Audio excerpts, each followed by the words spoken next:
Welcome to Raging Bullets, a DC Comics fan podcast, episode 247.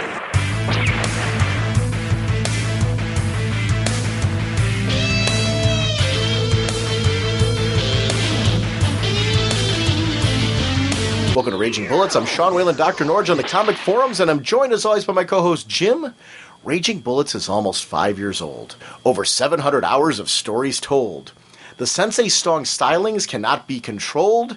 We're heading to C2E2 March 18, 2011. Being part of a panel will be a little slice of heaven.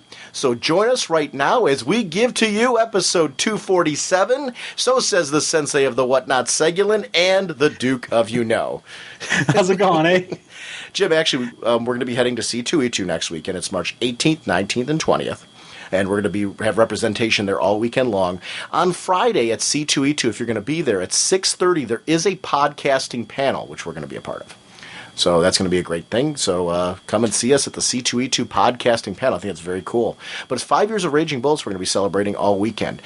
Quick reminder that we do have a contest associated with our 5-year anniversary that we're going to be talking about at the end of the show. So please make sure to listen to the end of the episode if you'd like to participate in that contest, which will be ending March 31st. So please join us in celebrating 5 years.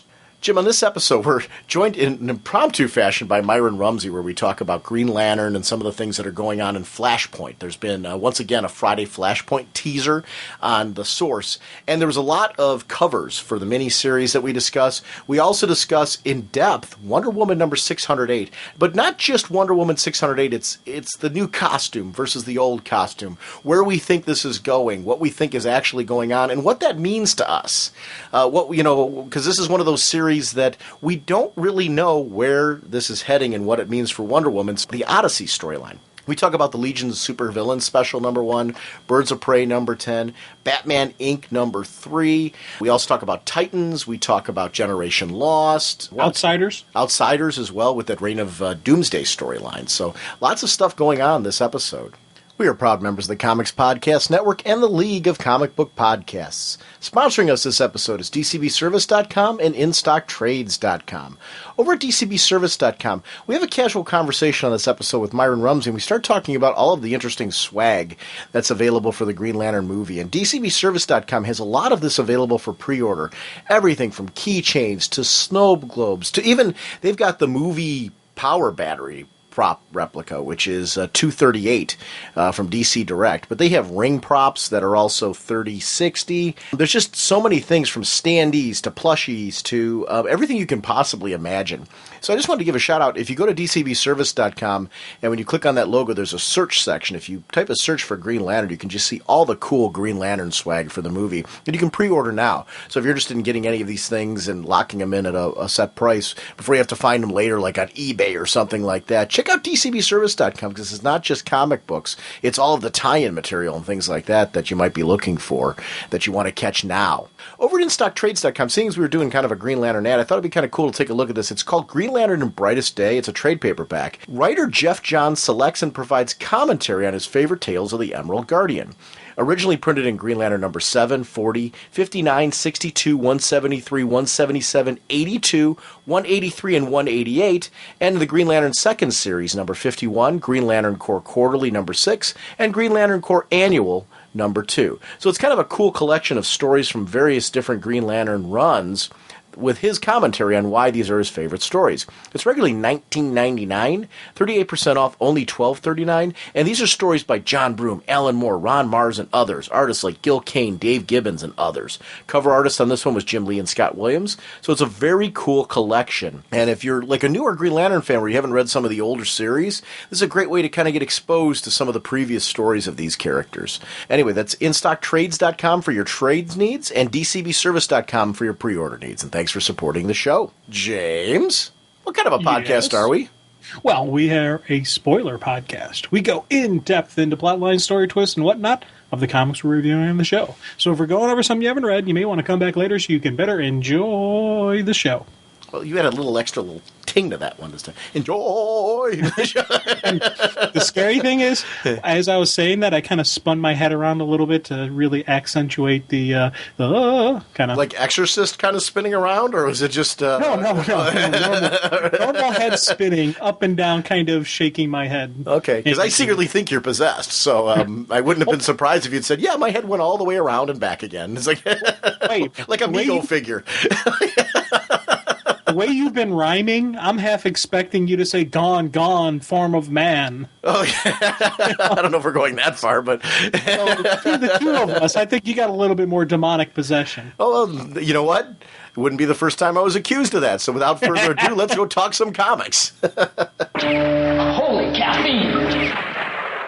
Hey, Sean and Jim, it's Myron. I was just calling you guys to congratulate you guys on 5 years of podcast and thank you for all the great content and entertainment.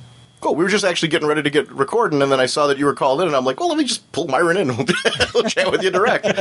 Actually, I want to thank you, too. You've become such a close friend of the show in recent years that it's been great to have you on the podcast and have you a part of the Raging Bullets family. So, and I look forward to continuing our relationship and doing more Green Lantern updates as time goes on as well. Well, thanks, Sean. I really appreciate the ability to and the opportunity to be a part of the show.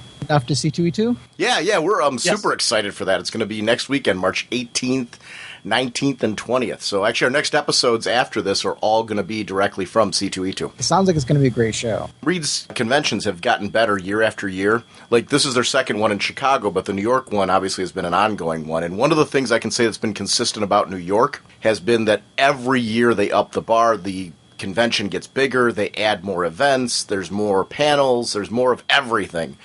So I'm assuming C2E2 is going to be the same thing, where, if you went last year, you're going to be getting even more of an experience this year. The floor layout already looks like it's going to be much more than what it was last year, which is going to be great. So I'm really excited. It looks amazing. I'm going to have to get to one of these big shows, and I owe you guys at least a dinner, so...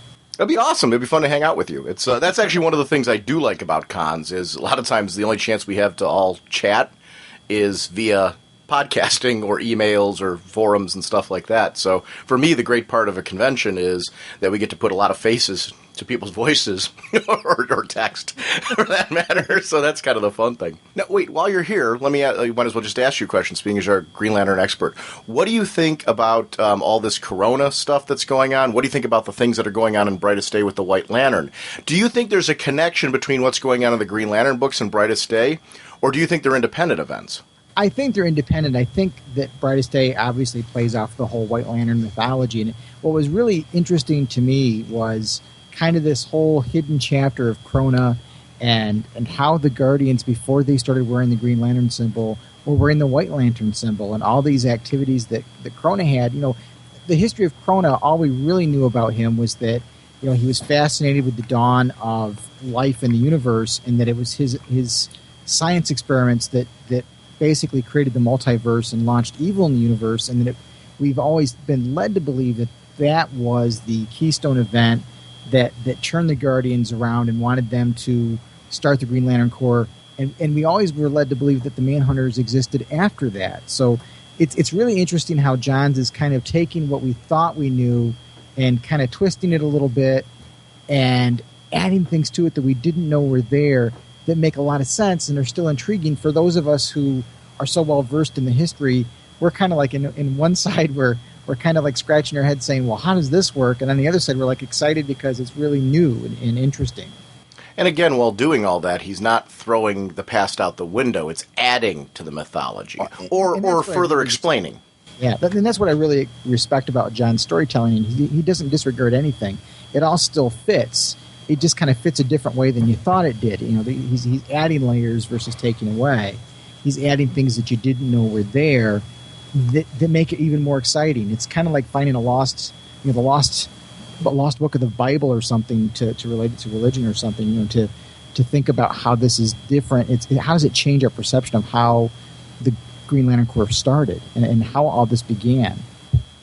What do you think is going to happen with the Guardians post all this? Because the more, we've talked about this when you've been on before, the more this story's continued, the more the Guardians seem to be so stuck in their ways that they're almost becoming the enemy. And we've seen this happen before with their relationship with Hal Jordan. So this isn't new that they're going, that there's coming to a point where they're going to butt heads.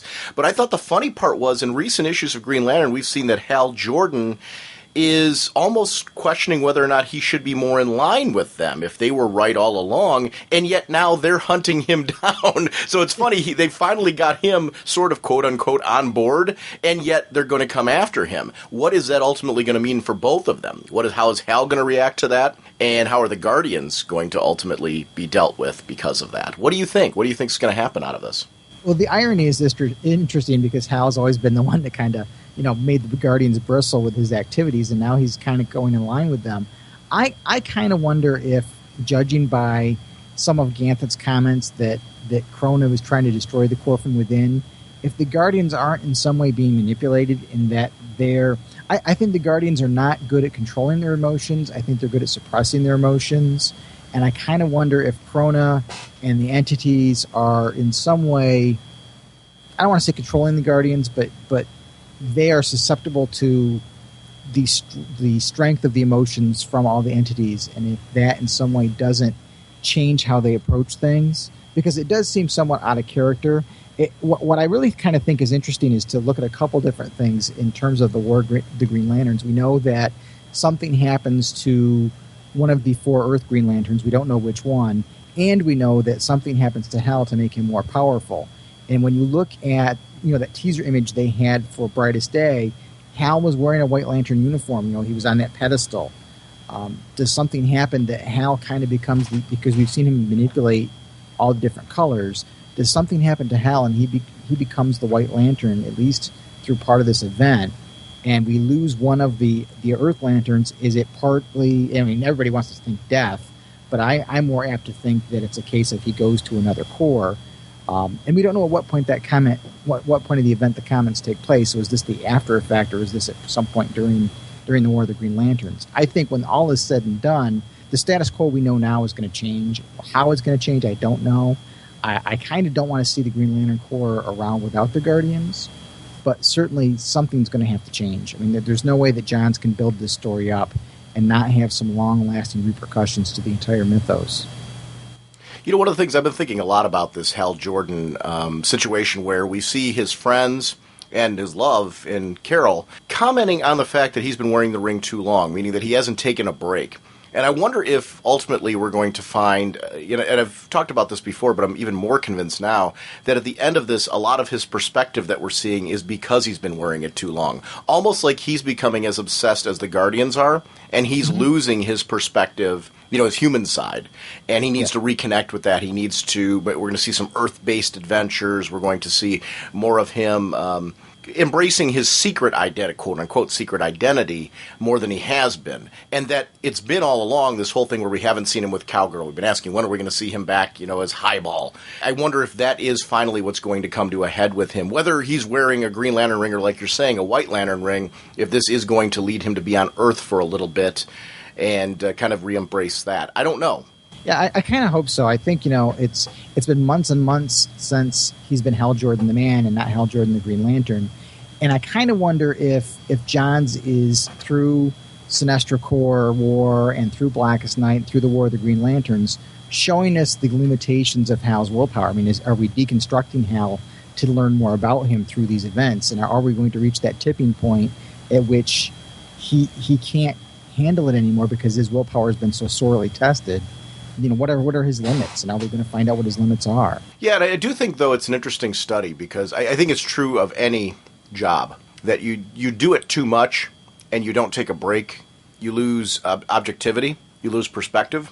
And I think that's something we're going to see, that I think Hal's still acting as a hero. He hasn't, a lot of times when we explore this, it's always like the hero snapped or, they've just gone too far. I don't think we're seeing that with Hal. I do think, though, we're going to see Hal realize that, wow, maybe I do need to balance myself a little bit more. Yeah. And I actually would prefer that it isn't done to this extreme where, Hal does something horrible or something horrible goes wrong and it's Hal's fault. I don't necessarily want to see that. I want to see Hal come to a realization that maybe he needs to embrace a little bit more of his secret identity, maybe without that happening, just for something fresh. Because I think a lot of times when these heroes have to, re-examine and reevaluate themselves and, kind of do the whole I'm going to hang out on Earth thing, It's always some big event that leads to that. It'd be kind of nice if, and I know this is going to be a huge event, but I would like if at the end of it, when Hal just kind of says, I need to take a break for a little bit, or I need to kind of, sit back, without it being, I did something wrong to wind up here. Yeah, we've already kind of been down that road. I kind of hope it's a point of exhaustion for him, and that he realizes, because this is a guy who doesn't think he has limits, that he realizes he does have limitations. Yeah, and see, I actually would connect with that a little bit more. I'm not saying I'm against when it happens that it's a big event for characters. I wouldn't mind seeing a different twist on this. And if it is that, there is some event, that major catastrophic event that leads to Hal doing that, I'm fine with that. I wouldn't mind seeing something where it was a little bit more organic and felt a little bit more kind of, wow, I just got through this big battle and, what am I going to do next? I'm going to Disneyland, that kind of thing. I kind of like to see that. I thought the moment where he had to decide between his friends in the Justice League and his new comrades, I just thought that was so poignant for him. And you see him kind of questioning himself afterwards and wondering if they're going to come after him, because I think he wanted them to in the back of his mind. He really wanted them to come along anyway. I just think it's really interesting. I'm really captivated by this whole run. That is interesting as far as the Justice League bit goes, because I really quite enjoyed that as well. Because we saw Bruce stem into his, this is what I've always said about him, and I think friends do naturally do that. You're close friends with people, you're going to look critically at certain quirks that we all have. I have my quirks. Jim has his quirks. You have your quirks. We all have our little things about us. And as you get to know each other and you become closer where you're like family, like the Justice League is, you're going to have those moments where, like Bruce and Hal are like brothers, but, like brothers, they butt heads at times. And there are going to be certain philosophical differences between the two and ways of living their lives that the two of them are going to disagree with. And I was glad to see that kind of come into play because it felt very natural. And I liked how Barry and Clark were also reacting very differently to Hal than Bruce was, and in ways that I think were very natural for those two characters. Where Clark was almost coming from with what he's going through and grounded and things like that right now, it almost was poignant for him to be saying, hey, have you taken a break? Because I'm needed to do this right now. Maybe you need this. It's kind of one of those things. Of course, Clark's break's going in a completely different direction, but maybe it's not the best advice. But it was interesting to hear Clark say that in particular. Definitely.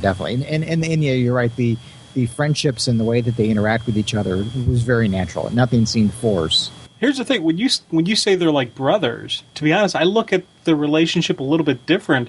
I see them more like cousins, where you have your moments with your cousin, where you have close friendship and a close, family reunion type of deals. But normally, you're not going to be seeing them every single day. It's not a normal, just not a regular interaction where you would have that same type of relationship where you would have with your brother, where you would have daily interactions. You don't see your brother every day, Jim.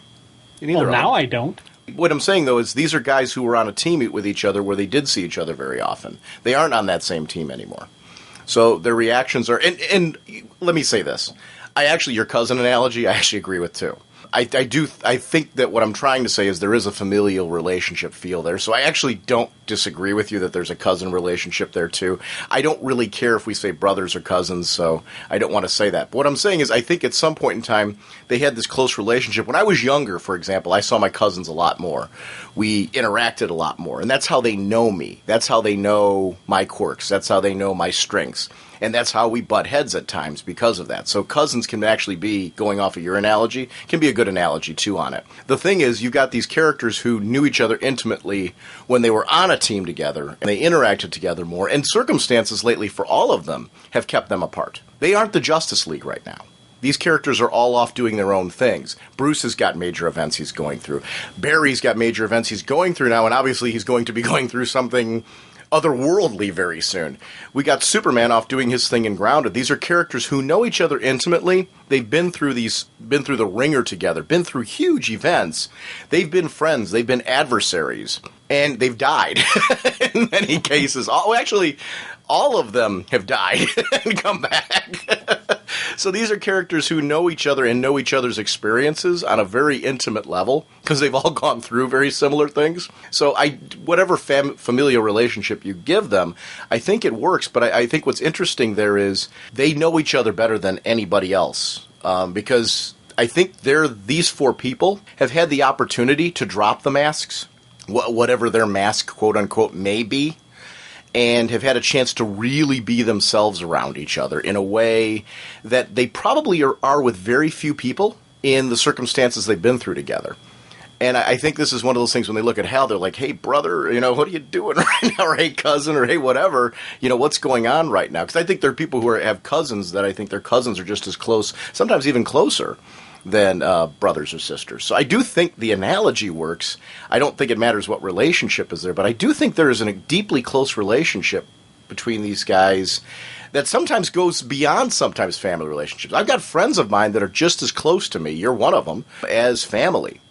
And I do think that this relationship exists between them. And you might disagree with me. I'm just kind of, I don't know that it matters to me if it's brother, cousin, or even friend as their role. It's deeply close. Yeah, definitely. We're in agreement on the familiarity, family relationship and all that. It was just something weird that for some reason, when I look at the heroes, I think Bruce and Clark as a brotherly relationship, Barry and Hal, brothers, but just always that crossover. It always seemed there was just a little bit of differences. And again, it's funny, I'm arguing with you, but I'm not really arguing with you. We're both in agreement on the closeness of the relationship, where it'll have its spikes and its valleys, and just seeing them assess the situation and just know there's something not completely kosher with Hal's head right now is, again, a testament to the closeness of them. And see, I actually agree with everything you're saying about Hal and Barry clearly being closer and Bruce and Clark clearly being closer. I agree with you 100% on that. But I look at it this way. Even using your cousin's analogy, I have certain cousins of mine that are a part of the same family, where they're, brothers and sisters of each other, where I'm closer with some of them than I am the others. And it's just because of commonalities. I think Barry and Hal have those commonalities that bring them together. Bruce and Clark do, in their own way, have those, which is really bizarre when you take a look at the two of them. But there's something that has drawn those two together. Because, they're completely different from each other in many ways. And yet we do find a lot of commonalities between Superman and Batman. But I think there's still that family relationship there where they're connected, I guess, through joint experiences and all that. And I would consider them to be just as close as cousins or brothers or whatever. But agreeing with your connections, because there's no way you can't argue anything other than that Barry and Hal are much closer in relationship. But we do have those family relationships. Well, let's use your brothers, for example. You have two brothers. Yeah. I don't know if I want to put you on the spot on this one. But, do you have... this actually doesn't put you on the spot because you don't have to throw anything under the bus here. You have to have a different relationship with both brothers. Because easily. They're two very different people. I've met both of your brothers, and I know you're very close with both of your brothers, so this actually isn't throwing you under the bus. But you have a very different relationship with both because they're two unique individuals in those relationships. So I think that's where I'm connecting. Barry and Hal, a lot different in many ways than Bruce. A lot different in many ways than Superman, and yet they all still are part of this group. I'm sorry, and I think you're that way with your brothers. I was going to say, easily I have two completely different relationships with both my brothers. There is that, that family love and just that general friendship that I have with both of them. If they weren't my brothers, they would still be my friends. But for different reasons. When my brother Dave and I hang out and we talk, we have a completely different conversation set than my brother Bill and I do. Because Bill and I, our commonalities are in with the comic books, the sci-fi, the fantasy type of genre, where Dave and I have more of a reality-based, just the... with certain television shows, certain movies we enjoy, probably some of our political ideology also fits a little bit closer. So we have more, I would say, a reality-based conversations and more of a fantasy-based conversations with depending either one. So there's that definite strength between, with all of us, and it's that, and that's why I look and I see a different relationship between, Bruce and Hal than I see with Bruce and Clark. And I note different type of variations in there.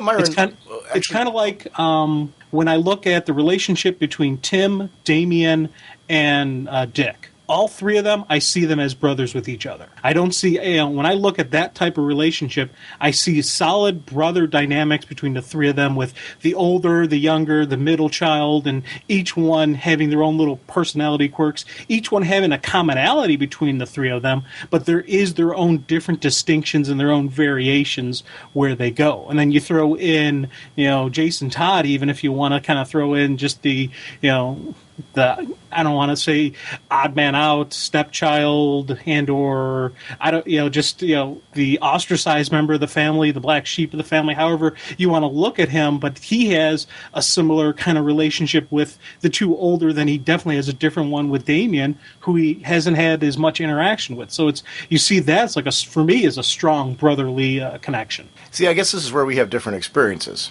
Because I was adopted, I kind of look at what's going on with Damien and what's going on with Tim completely differently. I don't think they are brothers. I don't see them as having a brother relationship.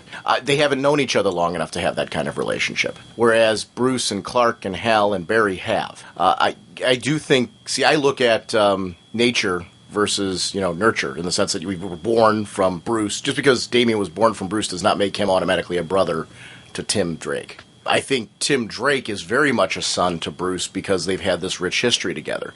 Damien doesn't feel like a son to Bruce yet. They don't have that relationship with each other yet. They haven't been together long enough to have that relationship.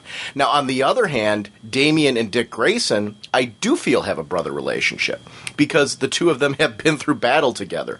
They've come to a common mutual respect. And I think Damien's recent comments about the fact that he sees Dick as his only friend, or as the one friend that he has, is a nod to the fact that he has seen him as a brother relationship yet. I do think that he and Tim Drake, in their own way, in the recent issues of Titans, are starting to head down that brother path. Because we're seeing more interactions between the two of them, where even Tim's starting to see another side of him. And I do think that's softening, and I do think that they are heading down that path, but I don't think they're there yet. Jason Todd, I totally agree with your comments. I don't know where you'd fit him. He's a tough one to put in. He's a tough cookie. Very interesting how we went on this tangent. Myron, kind of going back to the Bruce, Clark, Hal, and Barry relationship, and you don't have to agree with either of us. What are your thoughts on that relationship type? Because I'm very curious to see where you're at on them. How do you see them? Well, I think Batman respects Hal, and I think Hal respects Batman, but their ideologies are so different that they butt heads, whereas Superman and Hal, I think, they almost look at each other as cousins. I think Superman really respects what Hal does and is kind of, probably amazed that he can handle that kind of power, but at the same time, he looks at him like a son in some ways and wanting to help guide him because he sees Hal as somebody who maybe doesn't have the maturity to handle the power that Clark is. Clark has had such that great home life that Hal didn't have. I kind of think he sees himself as almost a mentor. I kind of miss having a title where you can see those relationships evolve. And when's the last time we really had the Big Seven together? To be able to play off of that more. We don't get a lot of that anymore. I really kind of miss that, especially now that Barry is back and we've got Ollie around. Hawkman's got to be back in the mix, but I kind of miss that satellite era Justice League a little bit when I start seeing moments like this. It's funny. We've had listeners on the show mention that they would like that back as well. See, that's the funny thing. I like the current Justice League a lot. I'm a big fan of the current book.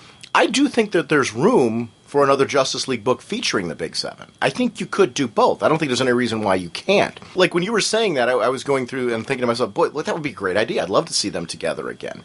I just don't want to see the current team gone. So yeah. I don't think there's any reason why, with everything that goes on in the DC Universe, you couldn't have two different Justice Leagues going. With this younger crowd that's currently running in the book, I think, these members of the team that I think have earned their stripes, but then having the core team, because I agree with you, I do think that book would sell very well. I think people would read it.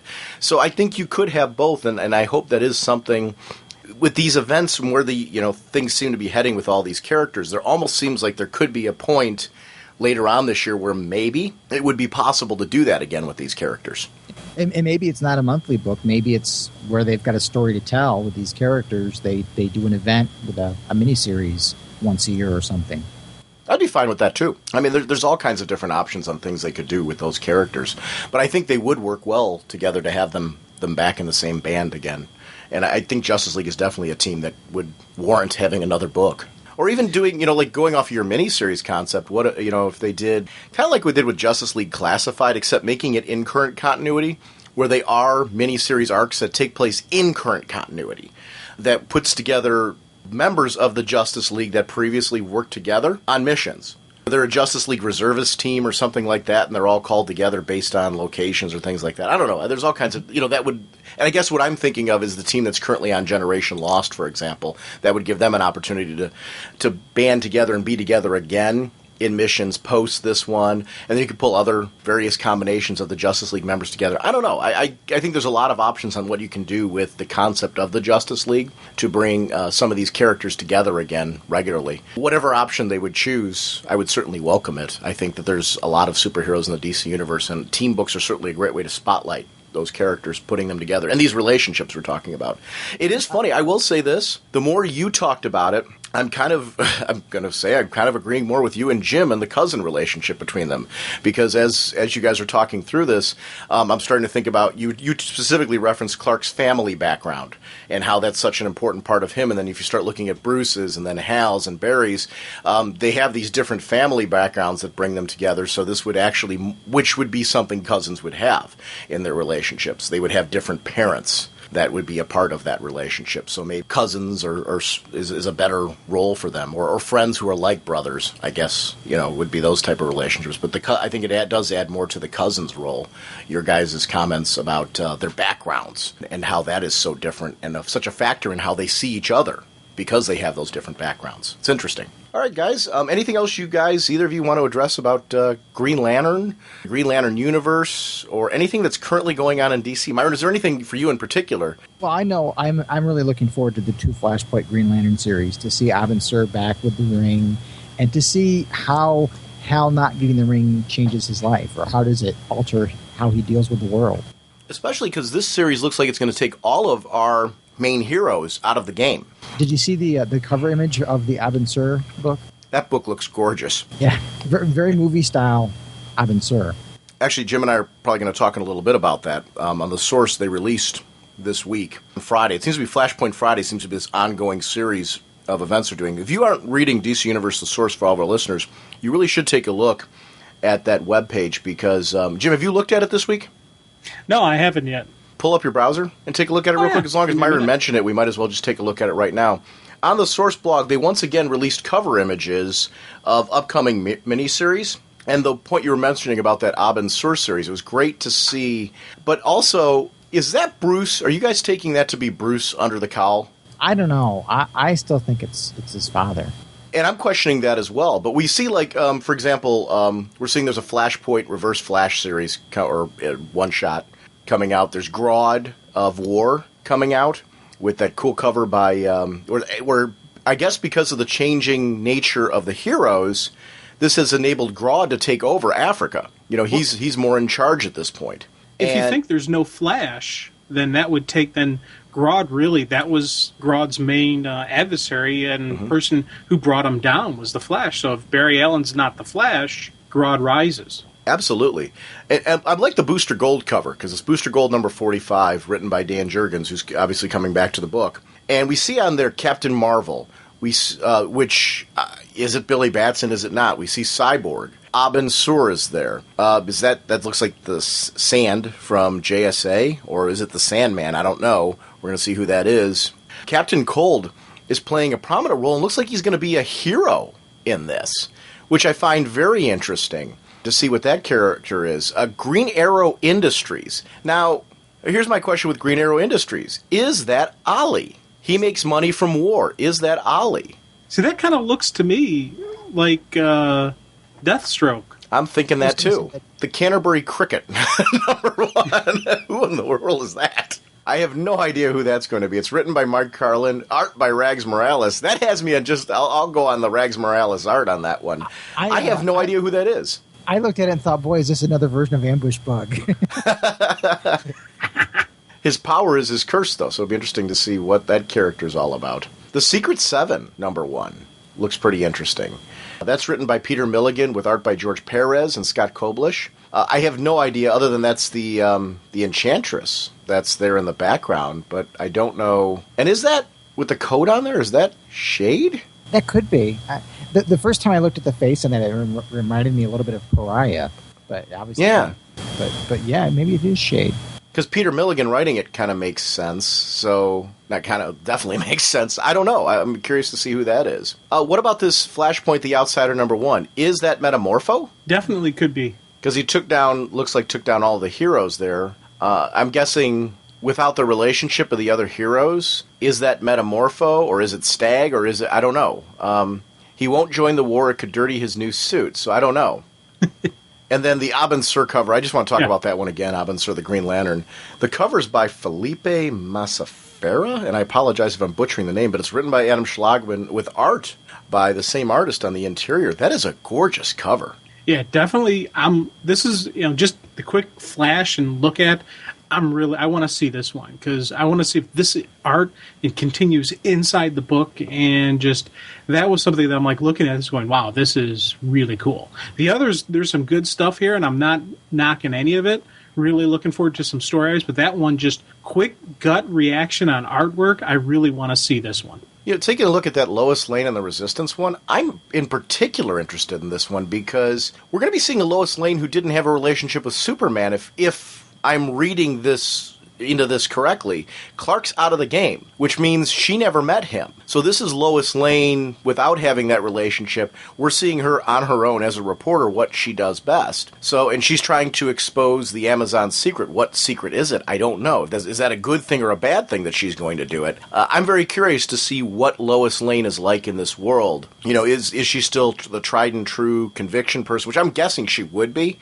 That's something that I don't think would have been gone. But is she more jaded maybe without having Clark in her life? I don't know. I don't know what that's going to look like. I'm very curious to see Lois Lane. Yeah, with the the daughter of Sam Lane, you have the whole military aspect, and you have that tenacious nature that is Lois Lane. She never got the hope, that she got from Clark, that she got from Superman, that hope that there is something good in people. So I think we're going to see a darker version of her, and that's going to be kind of curious to see how she plays this out. Wonder Woman and the Furies. Now, the interesting thing here when you take a look at that, in the background is Hawkgirl. And so is that Cassandra? Looks like Cassie, yeah. Yeah, Cassie in the background with them. So it's going to be interesting to see what brought these characters, if the world has changed and the continuity as we know it isn't, that's Big Ben tipped over in the background. If the continuity as we know it isn't what we expected, what led to that? And this actually leads to whatever happened to Europe. That was the one of the questions on the board, wasn't it? Yeah. At the time, they were asking what happened to Europe. We're seeing here some major problems in Europe at the moment with the landscaping. So that's going to be where a lot of these answers come from. But I'm very curious to see what that series is going to wind up looking like. Now, Kid Flash lost. It's good to see Bart in his costume. So does that mean when we see Bart Allen here, and I'm glad to see Sterling Gates writing it because Sterling Gates was supposed to be writing the Kid Flash series that was supposed to happen. So I'm glad we're going to at least get an opportunity to see Sterling Gates writing Bart. It looks like it's our Bart. And because of, I'm guessing, similar to what Barry's gone through, maybe because of his own time traveling, he is going to be able to somehow stay outside this? Would you guys guess that was going to be the case? Yeah, I almost get the impression that he's lost to the world in some way. That maybe he doesn't exist. Maybe something happens during Flashpoint that causes him to not exist, but yet he's still out there. Maybe the events changed while he was in the Speed Force or something, and he's there, but nobody knows who he is anymore. I don't know. It's really this whole event has me really kind of excited about what's getting changed and what's going to stay changed, if anything, when this is all said and done. Well, it says Flashpoint Friday. Where is he, or should we say when? So that leads me to believe that he's going to be somewhere. I do agree with you that I don't think people will know who he is. Similar to that, I don't think they're going to know Barry. Because I think we've seen the Barry from their era. Yeah. So the things with Bart and the future that Barry's family would have created doesn't exist as we know it, which means Bart wouldn't, quote-unquote, exist.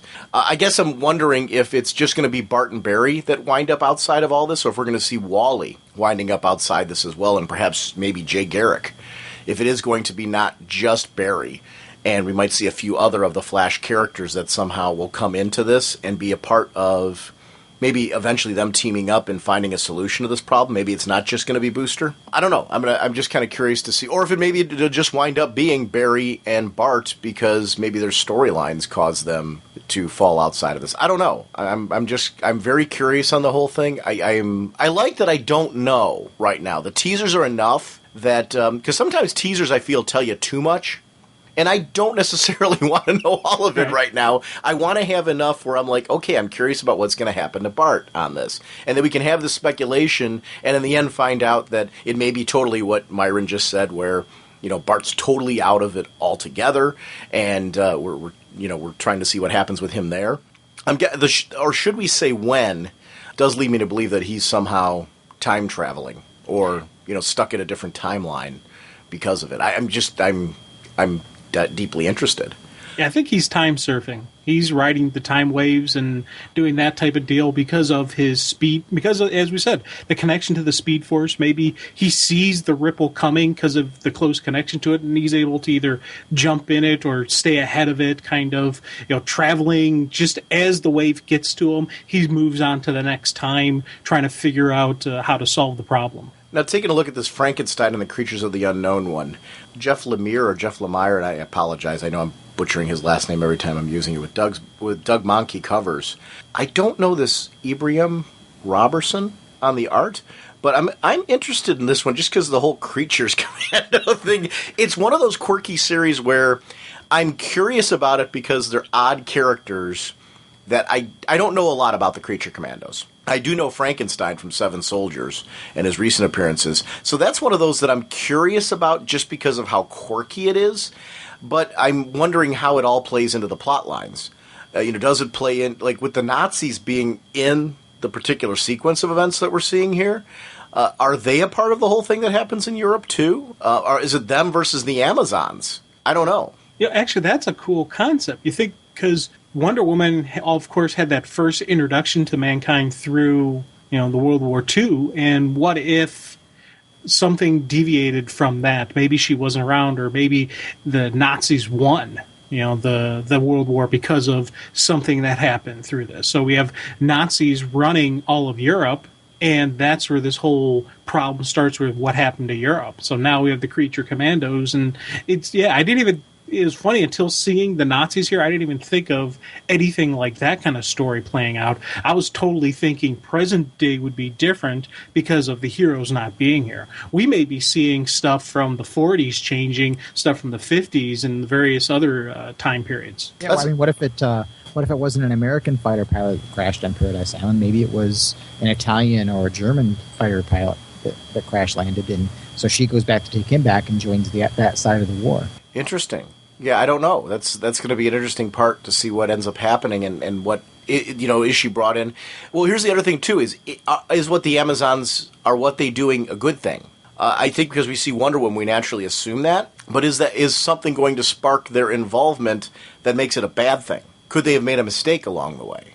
I don't know. Or could Diana be doing cleanup on something the Amazons did long before? Could Hippolyta have had a war or been a part of a war that took place in the past, back in World War II time, that caused this devastation? I don't know.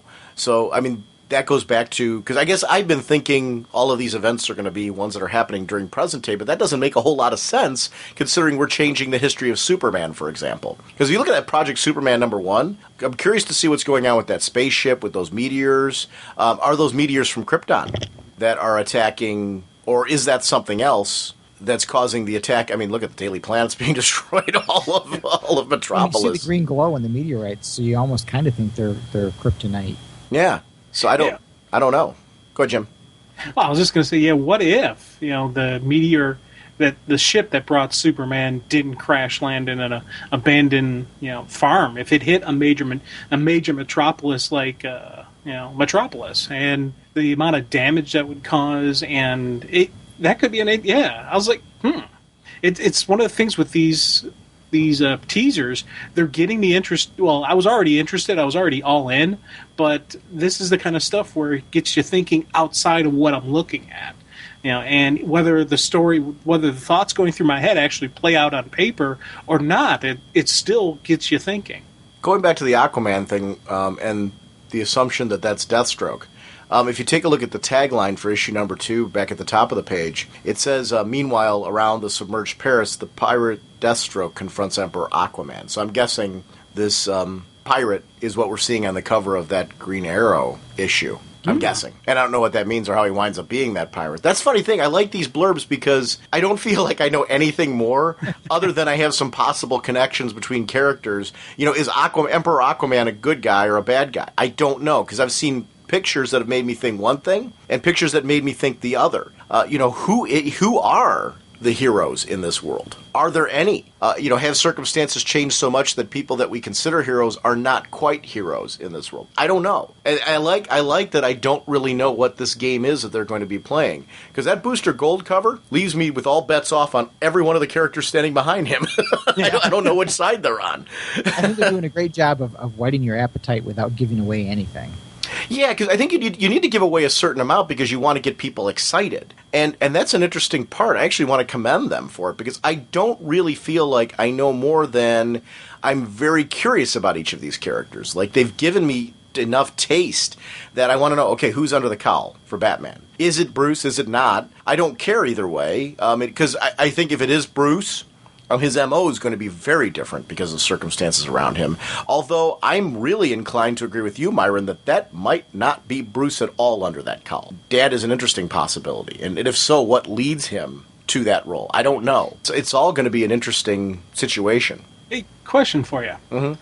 I'm looking at the Booster Gold cover. Mm-hmm. And I'm looking at Captain Marvel, Shazam, on there. And for some reason, Clark is popping in my head. What if throughout all this, Clark ends up becoming Shazam? Because we have that S period, H period. Maybe those are all just an acronym of what becomes the Superman Project. And Shazam isn't the magical relation, but it's a government experiment because they have this Kryptonian. Ooh, I do agree with you. There's a different look there. So, wow, that's a great catch. Because visually, if you take a look at that cover, I could see it very much being Captain Marvel. I could also see it being Clark as well. So I'm not going to say no to that. That would be an interesting twist. I don't know that I'm sold on it, but I'm not against it either. I'm very in the middle. Like I think it's an interesting idea, and so I would say I'm in the middle. I think it's a cool idea. Maybe, who knows?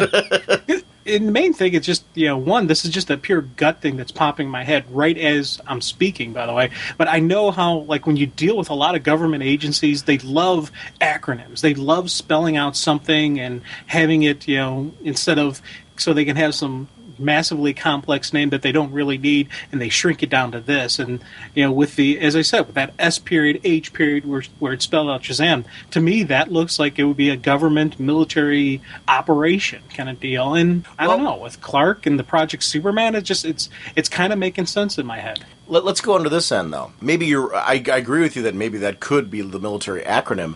What if they have done something to Captain Marvel, to the Captain Marvel concept, as a response? It's a lot of our superminds, like Savannah and people like that, have teamed together to do something to Captain Marvel in response to what happened with Superman. Is Superman Subject 1, where he's somehow being held prisoner, and what has happened to Billy, or to whoever is, in this case, Captain Marvel, is in response to that? Just looking at it a different way. So I don't know. I mean, and I'm not saying that in dispute of you. I'm saying, like, maybe there's this possibility, and then there's your possibility, definitely. And then I think there's a lot of different options of what could be going on there. I agree with you, but I think that there's a lot of possibilities there that I think are very interesting. This is what I like about this series. The more I'm hearing about it, the more teasers they throw at me, the more I feel like I don't know, but I'm curious to know. Like, I'm trying to speculate, I'm trying to figure it out, and I know I'm probably horribly wrong in a lot of different ways, but I don't care. I'm excited. And it's something that when they announced Flashpoint, I was excited to have a Flash series a la Sinestro Corps War, stuff like that. I figured, okay, it's going to fall along this vein. But I wasn't there was not enough taste there for me to get me in this kind of mood. I've got to say, this has me super excited in a way that goes beyond anything at the moment. I can't wait till Flashpoint's out. And I'm going to throw out my guess as to the identity of Batman. Okay. I'm going to say that's Dick Grayson, and Dick was trained not by Bruce, but by the father. Bruce is not Batman, not in the picture that way. He's running maybe something version of Wayne, but it's the father, and that's Dick Grayson. Could it be because Bruce died? Yeah, Bruce maybe died. And so the father wanted to continue. As he got older, he couldn't make it. He finds this kid whose parents were murdered, the trained acrobat, brings him into the fold. And it's, instead of the whole Alfred relationship, it's Thomas Wayne, raising Dick Grayson to become the Batman. I like that. What if Bruce is dead man? Ooh. Because this world's totally different. Yeah. I mean, just be interesting. I mean, I'm guessing from the look of Dead Man, it's still Boston Brand. But, I don't know. Just trying to figure out just different ways. Dead boy. Yeah, he would be. You're right, actually. Yeah, because I do think what's probably going to be the twist for Batman's whole scheme, if it is Dick Grayson, going under your theories there, that is a possibility, which I'm not arguing with, because I guess, are you guys thinking on any level there's any possibility that's Bruce? Oh, definitely a possibility. I just, for some reason, I don't see it happening because I think they want to twist the universe upside down. For example, with the whole Wonder Woman thing, that could be Donna Troy. That may not be Diana. That could be Hippolyta underneath that mask. I think they want to completely mess with the universe and take out all of the big names and say, no, these are the people that are in here. You know what this fits? In the issues of Azrael recently with the swords and Dick Grayson. Jim, do you know what I'm talking about? What happened with him? Yeah. Whereas that revelation that there is some darkness in him, that would fit what, if he went down a different path, could this be Dick Grayson? This where that isn't a throwaway, what happened in Azrael? That was a premonition to what could happen if he had been raised by a different mentor with a different purpose. Because what would it do to Thomas Wayne losing his son? Would he adopt this other child, and would it then make this kid something different? I don't know. I'm very curious if that's what happened. That's right. An interesting possibility if it is Dick Grayson, especially with the tie to what happened in Azrael so recently with that character when he was struck with the sword and found to have that darkness within him. Or is that something that's going to play out later? I don't know. It's cool. Yeah. Does this get you, as you read more of these, does this get you more interested in the various minis and tie-ins? I know that's one of the hard things about when they do a series like this is, one of the cool things each week is each of these tie-in covers are telling me a little bit more about the world, but it's also making me realize just how many there's going to be. Does that get you more interested in reading some of those side issues, or less interested? Well, you said, Jim, you and Myron both addressed that it seems like the Abin Sur is the one you're most interested in? Visually, that was the thing that just immediately drew me. I want to know this. Now, with the creatures, if you had, if I hadn't seen or we haven't had this kind of conversation, was something that I was like, yeah, maybe it'll be interesting. I wasn't excited about it. And I don't want to say that I'm like, oh my God, I can't wait to read it right now, but I am curious about it, seeing some stuff, and especially the conversation we just had with, what if this changes the Nazi Germany? Does this change Europe? So there it's kind of, brought me into wanting to read that a little bit more as well. So these are definitely doing the work for me to get me to want to pick these up, to want to read them, to want, it's drawing me in. Wonder Woman and the Furies has me highly interested. Yeah. Because I'm very interested in knowing what that dynamic is and what's going on there. Like, why is Hawkgirl part of them? I mean, from her M.O., you could understand it, but what led her to join them? I didn't expect that. I guess I was always expecting it just to be the Amazons. So that's an interesting twist. And then the other one that I'm really interested in, just because I was so excited to see Sterling Gates write Kid Flash, and we're not going to be getting that series, that I'm excited just to see a one-shot where we get to see this writer doing it, because I really enjoyed his Supergirl run so much. So I'm just going to be glad to see that writer having an opportunity to do something with Kid Flash. And who knows, maybe after this, he'll be the one that writes that spin-off series, Speed Force. I'm hoping we do see some Sterling Gates writing something, because he's a writer that I think needs to be a part of the DC Universe. Kind of cool. Well, Myron, I want to thank you for joining us for this kind of impromptu, quick conversation. A 5-minute phone call. Yeah. I honestly didn't mean to come in and derail your show. No, you really didn't. It was one of those things where when you were calling, I was getting set up for the show, and I'm like, well, let me just plop in and bring him into the conversation. It's always fun to do this. It's stuff that I like to do. I wish we could do more often. So it just, timing-wise, I was glad that you called and we were able to bring you on. So thanks again. I had seen your tweet that you were getting ready to record, and I thought, well, I wanted to get in a quick, thank you and congratulations before you got the show going so you could include it. And I didn't think you were going to pick up. And I was like, well, they're recording, so I'm glad because I didn't want to derail anything. Well, again, thanks, guys, and congratulations on 5 years. Have a great time at C2E2. I'm jealous of all the Green Lantern stuff you're going to get to see. Actually, I do have one more Green Lantern question for you. Have you seen the solicits for the one-shots that are tying in with the movie? Yes. And what do you think about all those? Are you excited for those? Are you going to be grabbing all those? Oh, I'll definitely be grabbing them all. I'm trying to figure out how I'm going to budget myself for the summer because I look at all the stuff that's coming out, and boy, my wife kind of rolled her eyes and said, how are we going to survive this year? Well, I was looking at that, and I was really glad to see that the month that those are being solicited, we don't have any Flashpoint minis. Yes. Like the initial Flashpoint mini is kicking off that month, but we don't have any of the tie-ins. We just have those, which there's a lot of Green Lantern stuff that are being solicited to tie in with the movie. And it was a very smart move on their part to, I'm sure that was done on purpose. They waited a month to then release any of the Flashpoint tie-ins because it would have been a bit too much. And I'm saying that, and I really enjoy, I'm like a sponge with tie-in stuff, but in that particular case, I'm like, how do you do the movie stuff and Flashpoint and all this? Yeah. So it was a good move to just say, this is the movie month, let's release the movie tie-ins, and then the next month we will release the tie-ins that relate to the Flashpoint mini and start that off, which I'm guessing is what's going to happen. That'll be the second issue of Flashpoint, and we'll start seeing some of this. Yeah, I'm really excited to see all the tie-in products from not just the comics, but the toys and the videos and the marketing, because you look at the summer movie schedule, and it's really jam-packed, and I think how movies are going to be successful really won't be, the quality of the movie won't be as much of a factor as the marketing because there's so much out there. When you look at the summer movie schedule, this is definitely a summer where movie box offices are going to cannibalize each other. Have you seen in the back issue of the most recent Green Lantern, the lantern that was in there? I want one of those.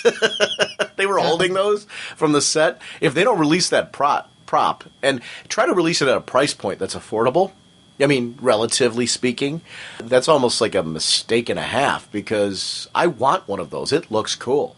DC Direct is making one. In fact, it's on DCBS right now for about $100 off. Oh, cool. With the ring. And I know that the Noble Collection is making a bunch of high-quality props, and so I'm sure there's going to be something there, too. But I'm sure that'll be a little bit higher price point just because of looking at their history of their merchandising. But it's an exciting time to be a fan with all this stuff coming out. But now I'm finding that for the first time, I've got to be really selective because there's no way you can have it all. And I don't have a problem with that. If it gets to the point, we talked about this on the forum recently. Somebody was making, I think it was JD74, Jamie Dunst. And I apologize if it wasn't Jamie, who was making a comment about how he's got to be careful on some of the things that he's buying tie-in-wise. Everyone's got a budget. And I don't have a problem with that. Like, if it's the point on the show, and I'll talk about it on the show if I'm like, where, I can't get everything, and here's some of the things I've got to make decisions on. Because I think, those are interesting discussion points that we all need to have. We've all got a budget. I've got a stopping point. There's only so much I can get. That's one of the reasons why I said I'm glad that the Green Lantern movie tie-ins were not the same month as Flashpoint, because that would have affected my budget. I couldn't get both. There comes a point where I'm trying to get the entire line, but if you throw in movie tie-ins with help, because there was like 5 or 6 movie tie-ins, plus you've got then Flashpoint miniseries going on the same month, it would just be too much for me to be able to grab them all. And I would have had to pick and choose, which Flashpoint I'm very excited about, like getting all of it. So I would hate to give up some of the Green Lantern tie-ins. I honestly would have probably gone to a trade on the Green Lantern tie-ins if I had to make a choice there. So I'm glad I didn't have to make that decision because I do want to read those when they come out. But that would have been my choice. I would have probably gone to a trade to the Green Lantern movie tie-ins, getting them because I would want to read them, but I would wait till a lesser month and get them when they were collected. Yeah. So I'm glad I didn't have to make that decision. It used to be there wasn't as much out there for Green Lantern stuff, so you could kind of be a completionist. But when you look at just the amount of stuff that's coming out for this movie, you really have to be selective and decide what it is you want to do and what's most important to you. Well, and see, I'd rather there be too much stuff where then you can go, I'm going to pick the best of the best. The things that I desperately want. The things that look the coolest, and that's what I'll get. And, the stuff that's kind of... Because a lot of times you were stuck with, when things came out, it was fluff. Where you get and you were happy to grab it because it was Green Lantern fluff. Sure. Or I'm not just saying Green Lantern. I would use that for a lot of your superhero properties. I'm glad now to see more diverse products where people, if somebody wants something on the cheap, you can get something cool on the cheap to just have fun with for your particular favorite character. But if you want, like you were talking about some of the Noble collectibles and things like that were coming out, if you want a more of a high-end piece and you want to put all your money towards something like that, you can go that route as well to get a collectible that you'll probably hold on to for the rest of your life and display as a conversation piece or whatever. I like that kind of diversity. I think you do need multiple price ranges of tie-in merchandise, whether it's comics or, obviously props and things like that, because not everybody can afford those high-end items. You do have a teenage market in there, too, where, you got kids working part-time jobs who are trying to get, a couple comics a month. They have, maybe they're a Green Lantern fan, they're grabbing the Green Lantern books, and that's their thing. And they're not going to be able to afford to also get a statue on top of that or something, So you've got to be aware that there is a very diverse market. Then there's going to be kids now who are seeing the Green Lantern movie for the first time that are going to want props and toys and things like that. And they can't, again, what parent is going to buy them the high-end collectibles? They're going to want something that's a little bit more fun, a little bit less expensive in it. So I like the diversity that's out there of the amount of product because there's different audiences that they each reach. And I think that's good for comics, too, because it just gets awareness for kids. How do we get kids interested in comics? Well, they may not be ready to read the current comics now, due to the tone and the content. But the props, the films, the things like that are coming out, these are ways to make kids at least aware of the characters. So there's an attachment. So when they hit a certain age, they might make the decision to say, wow, I really liked Green Lantern as a kid. I'd like to read more Green Lantern. And that's how a lot of times you get an attach rate where you've got a fan for comics that comes from a different avenue. Because I admittedly, I came from television and media. That's what drew me into comics. So, this is a way to reach kids today. And I'm glad to see, and product placement is definitely the thing. I had a Batman shield as a kid. I remember having, I don't know why, it was a shield that fired stuff. I don't know what does that have to do with Batman? I have no idea. But did I love it? Yes, because it was Batman. So, and I had a baby Batman doll and all kinds of weird stuff that, really had nothing to do with the television. But it was Batman themed. So, I am glad to see that that's how you're making an awareness of a property. And I think it's something that companies like Disney, for example, have been experts as, that they've kind of kept their product blend through multiple age groups throughout their time, where they've always kept a high-end collectible for more of an adult audience, but then they've had throughout the years multiple products aimed towards kids and children and then young adults straight on through, and to keep the brands alive. And you have to do that in comics as well, especially nowadays. There's so much competition out there that kids are going to be kind of inundated with all different kinds of things. And if your brand is not on their radar, you're in big trouble. Kind of cool. To the Batmobile. Let's go. Atomic batteries to power. Turbines to speed. You're ready to move up.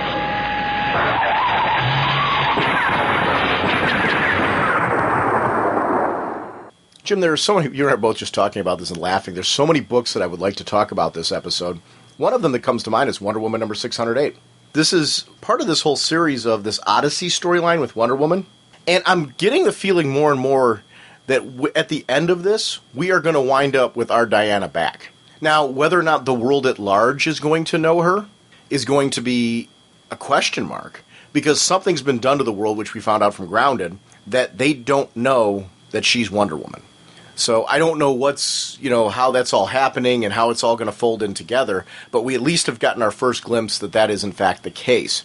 That's not entirely true for everybody, as we find out in this issue, and I'm just going to jump to it. Dr. Psycho knows. Yeah. So it's going to be interesting to see how he knows, how much he knows, and what he's going to do with that information. Yeah, see, I took it that this is Max Lord. Is his doing with what the big whammy he put on everyone's mind is what caused it, and because Dr. Psycho has such mental powers and mental abilities and kind of natural defenses against the attack, that he was protected from that. So he knows the Wonder Woman that we all know because his mind was never augmented. Except here's the deal. There's a whole alternate reality that's been crafted here with the Amazons.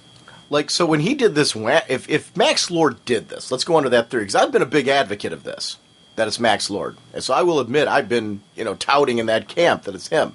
Not only did he zap everyone's memory of Diana, not only did he change her mind, he changed the mind of every Amazon, either somehow killed Hippolyta or convinced everyone Hippolyta's dead. I mean, this is a huge level of what has been crafted here.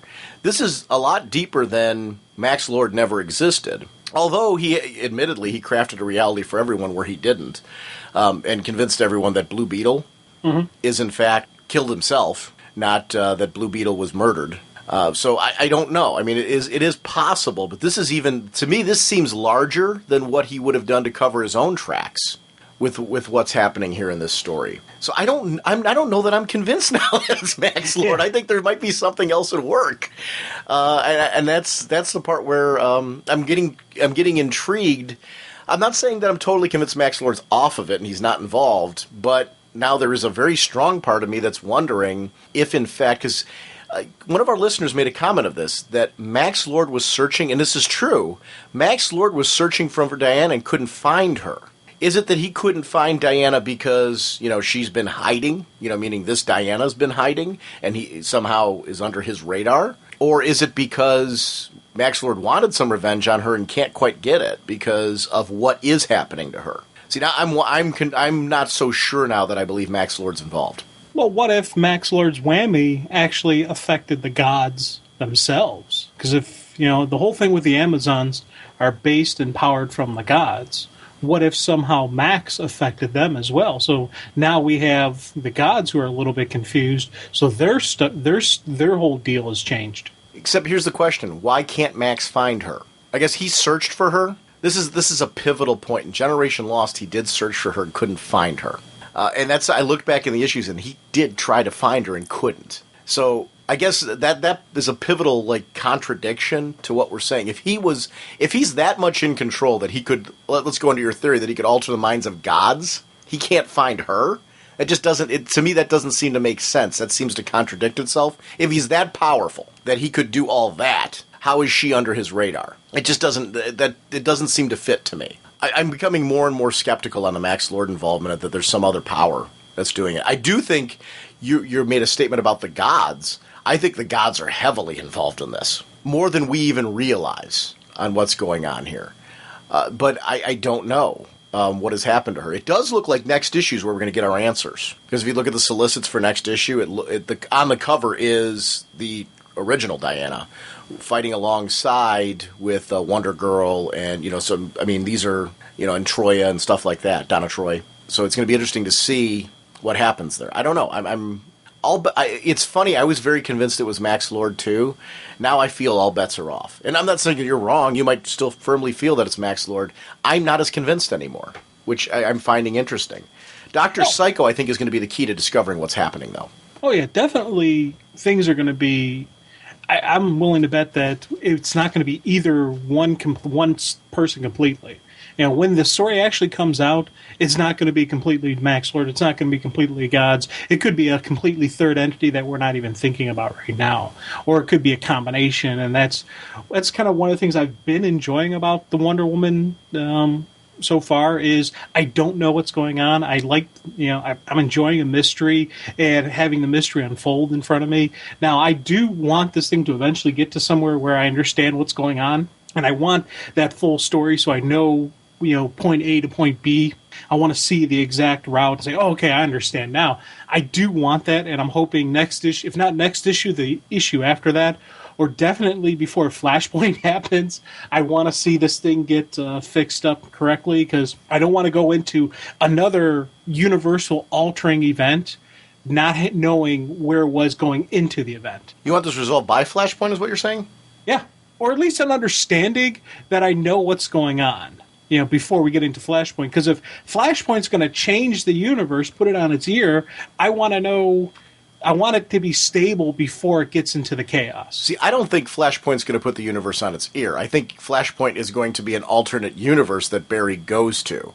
And I think Booster Gold's going to be shot into that universe as well. I do think the Flashpoint timeline is going to somehow occur over ours to a certain extent. Like, it's going to be something that happened for Barry and Booster Gold and stuff like that. But I don't think when it's all said and done that many of our heroes are going to be aware of what happened during Flashpoint. I don't think so. I don't think, like, Aquaman's going to be aware of what happened in Flashpoint. I don't think Diana's going to be aware of what happened in Flashpoint. I think that's going to be very much an alternate reality. I think the comparisons people have been making to Age of Apocalypse is very valid. We had characters from Age of Apocalypse come into our world, but our characters were not a part of that world. Like, the Wolverine in Age of Apocalypse was not our Wolverine. It was the Age of Apocalypse Wolverine. The Beast from our world and the Beast in Age of Apocalypse world were very different characters, to the point where that Beast from Age of Apocalypse was able to escape and come to our world. Remember X-Man from Age of Apocalypse? Yeah. Again, he came over into our world. So I see it more in tune with Age of Apocalypse than I do where it's going to be something where, like, this continuity has nothing, I don't think, anymore to do with the events. Well, see, I'm going to say this. I'm not entirely convinced this has nothing to do with Flashpoint. Yeah. You know, we've got a Wonder Woman here that I wouldn't be surprised if she donned the armor that we see her donning in, Flashpoint. I don't know. I don't know that I necessarily believe that this ties into Flashpoint, though, either. I do think we're going to see a resolution for this quite soon, where at least we're going to have a better idea of what's happening. I am more convinced than ever that I think the gods are involved in this, and the gods did this to her. I don't know why. I don't think Max Lord's involved anymore. The reason why is look what's going on with the Cheetah and the Morrigan and stuff like that. I don't see Max Lord being able to do this to gods. I don't see, like, for example, if Darkseid were running around on Earth, I don't see Max Lord being able to take over Darkseid. I mean, they're not the same gods as, Zeus and Hippolyta and all. I mean, Zeus is Zeus and Mercury and all the gods that we're used to from Greek literature. Mm-hmm. I don't see an Ares. I don't see Max Lord being able to do anything to them. I just don't see that being within his power set, no matter how he's jacked up. I do think what we've seen him do in the world where he's hidden himself is very much in there. But look what's going on with the Morrigan and Cheetah and Artemis and all these characters. That would mean that Max Lord was able to manipulate things so well that he crafted this intense fiction for all of those characters. I guess I don't see that. Yeah. The more you talk, the less I like my idea. So, to be honest with you, I'm not even going to defend it, because I don't know. I am liking the gods, and I'm liking maybe a trial to see the character that is Diana, see what she's about. But as this is all playing out, you think about how much death and destruction we have of the Amazons, and it's going forward, when this finally does wrap up, what's going to be the picture of Wonder Woman? Where's she going to come from? Because all, if not most, of the Amazons are dead.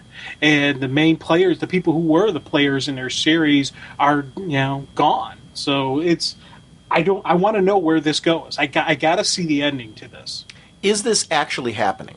Because here's what I'm taking. Before, when I was considering the Max Lord possibility and why I was so strong on that, and why I'm not anymore, it's not just the comment that Max Lord was saying you couldn't find her, because that in and of itself, I don't know that entirely convinces me that he wasn't involved.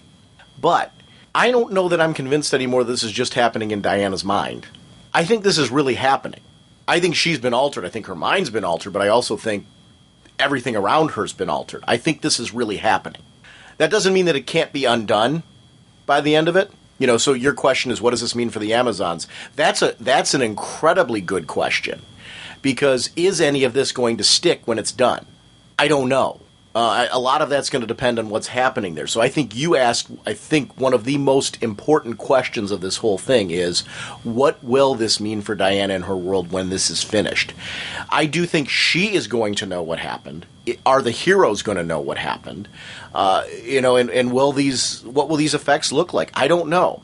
That's why I think next issue with Dr. Psycho is so pivotal. This issue really, for me, was one of those where it's gotten me very excited to find out the answers.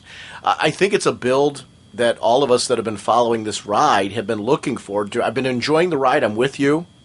I'm very confused. Not in a bad way. And sometimes when there's a storyline where I really feel like I don't know what's going on, that can be frustrating and irritating. This isn't. I'm enjoying the ride.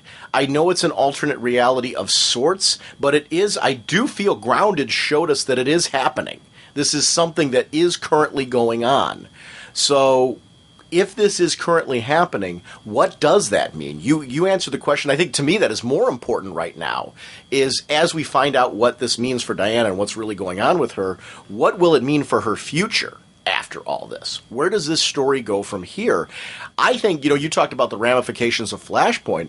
I think this series is going to have huge ramifications for Diana. I don't know if that's a good or a bad thing. It depends on what those ramifications are and what it means for her as a character. That's going to be the part that I'm interested in when this is done. What does this mean for her? Where does she go from here? And is it going to be to the benefit of the character and to the readers? That's always an interesting part when you do a storyline like this where you're shaking things up a bit. What will that mean? I'm enjoying the ride right now, though, but I'm confused. In a good way. Yeah, and it's the mystery that's unfolding. And as long as the mystery keeps unfolding, I'll be happy. And I'm getting an interesting story. What I'm reading, I'm enjoying. It's as when this first came out, we compared it to, the alternate universe, the Elseworld Wonder Woman story kind of, story arc and play out. So I'm enjoying it for that aspect, but we're getting to the end of it now, and I want the explanation. I want the tie-in. So do you still feel it's Elseworlds? Yes, it's yes and no, because we have seen this Wonder Woman in the regular universe in Grounded. We saw Max look for her and couldn't find her, so we know there's something different going on with Diana. But there is still that kind of feel where this isn't my Wonder Woman yet, and I want because before all this started, I was so in love with the character, and it was this great Wonder Woman universe. I wanted more Wonder Woman stuff. I wanted to get trades. I wanted to go back and study who the character was, and I was just so passionate about the character that when this changed, I'm like, okay, now who is this? And I got to once again get into the character, and again get reinvigorated with who she is and see where she's at as it plays out to the universe, and as this character plays out to the Wonder Woman that I fell in love with. So I have to see that to really to say it's not an Elseworld story for me, because there still is a little bit of Elseworld feel to it, because I don't see the direct connection to the character that I loved. You see, I guess to me, when I look at Elseworlds as being completely disconnected from continuity. I'm convinced now this story is not. I think this is very much your Dr. Psycho. I won't take credit for him, so I'll give him to you. But because he's a creepy dude. Yes, he is. So you can have him in his little toys. Yeah, he's a weird duck, man. I loved the ending with him, though, where he was telling the cheetah to go chase the moon. Yeah. You think she caught it? I think she's going to keep trying. But that was a great bit, and I got to be honest with you, up until the last panel, I didn't realize it was him. Yeah, I had no idea what was going on there. And just the lead into it, I was like, who is... I was thinking it was those veiled people that Diana was talking to earlier. Mm-hmm. I was thinking, okay, maybe they're now stepping in, doing something. And then when I saw him, I was just, I howled. And I was like, yes, this is cool. And I have to admit, I really did enjoy the ending, especially seeing he has the two little action figures of the different Wonder Womans right there. So, yeah. See, I could see him becoming an ally in this in a bizarre way, because he would not like being manipulated by somebody else. This is the master manipulator, the puppet master. For Dr. Psycho to be... Because this is our Dr. Psycho. I'm convinced of that now. So this is where I guess what I'm saying right now. I don't feel this is Elseworlds anymore. I feel this is something that's really happening. And I feel Dr. Psycho is now annoyed. Annoyed enough that these events that are actually happening, he's going to in many ways, restore Diana's understanding of who she is, at least. So I wonder if this new Wonder Woman is going to stick, but she's going to know who she is, if that makes sense. We're going to see the two continuities coming together. I don't know. I think next issue is pivotal in this series, because I think we're finally going to get answers as far as what happened to her, and I think it's in her head. I think he realizes that. Like, I might be able to reach in there and tell her what happened. Either it's going to come from him where he's telling her, or he's going to tap into her mind and unlock it, so to speak, on some level, or at least portions of it, in a way that we've already seen from her, because we've seen her recognition of this. So whatever's been done to her, and I wonder if she's the only one that can be unlocked. Like, can Artemis be unlocked, for example? Can she be reached? I'm guessing if Diana can be, those who are still in the land of the living can be released, and yeah. So I'd like to think that. But again, the ones that are dead, I'd like to see come back somehow. But I don't want it to be just some generic sweep of the hand. Everyone's back. Oh, okay, everything's good to go. It's weird because I want them to come back, and I want to have all these Amazons who are dead now, and just because they're great characters. But I don't want it to be just done. Okay, flip the switch. Let's move on now. I'm in a quandary where that's part of the thing where I really need to see how this plays out. I need to see what the story intentions were, from point A to point Z, just the whole pattern. There's a part of me that's thinking, dude, that these Amazons are dead. I mean, like dead. I think so too. I think we're going to see that this story is happening. I think these characters are dead, and I don't think we're going to see. I don't think we're going to see them come back. I think we could see them come back to life down the road, but I think it is going to be down the road. Unless the gods kind of go, okay, this was overall a really bad idea. Bam. I guess. Ooh. See, part of me doesn't want that. I don't either. Where the gods say, done, flip the switch, let's reboot. I don't want that because, again, it'll be the story that played out didn't matter, didn't count. It was just, okay, oops, bad idea, redo it. And I don't want that. I want this story to actually be to matter and to play out and to show us in the end how this all happened, even if this is all in the mind, I'd be kind of okay with that a little bit. But there's too many connections to the real world for it to be a pure psychological trip. So, I don't know. I'm such in a quandary when it comes to Wonder Woman that as I read it is, again, it's that Elseworld style mindset I put in. I'm not saying this is not connected. I know this is going to be connected to the DCU, but I have to read it with that mindset for me really to enjoy it more than, just for me to really get into it and enjoy it because it is so different. It's one of those things where I kind of got to trick my own mind for me to really get into it. Because if I start thinking, well, this isn't the Diana I know, and I could very easily go down a negative path with it. But this is the Diana. It. Hold on. I actually see. This is one of the things. I don't think this is Elseworlds, but I'm not thinking this is a different Diana. I'm thinking this is our Diana. I'm thinking this has been done to her and to the Amazons. And I'm thinking what we're going to find out at the end is we're going to see her. See, and this is really pivotal to my enjoyment as well, because I'm actually agreeing with you here with what I'm saying at the moment. I don't want this to wind up being some magically new Diana in the sense that I want these events to have happened to her. I want this to be her, but I want what happened before in our continuity to matter to this Diana as well. I want her to have to resolve that and realize that this horrible thing has been done to her and to her people. And for her to know, that she, her role with the Justice League, her role with Superman, her role with Batman. I'm going to be I think what is interesting to me is what does this mean for the other heroes? It was interesting. We were just talking with Myron Rumsey about what was going on with Hal Jordan, for example. Interesting character that was missing from that whole mix. There was no Diana.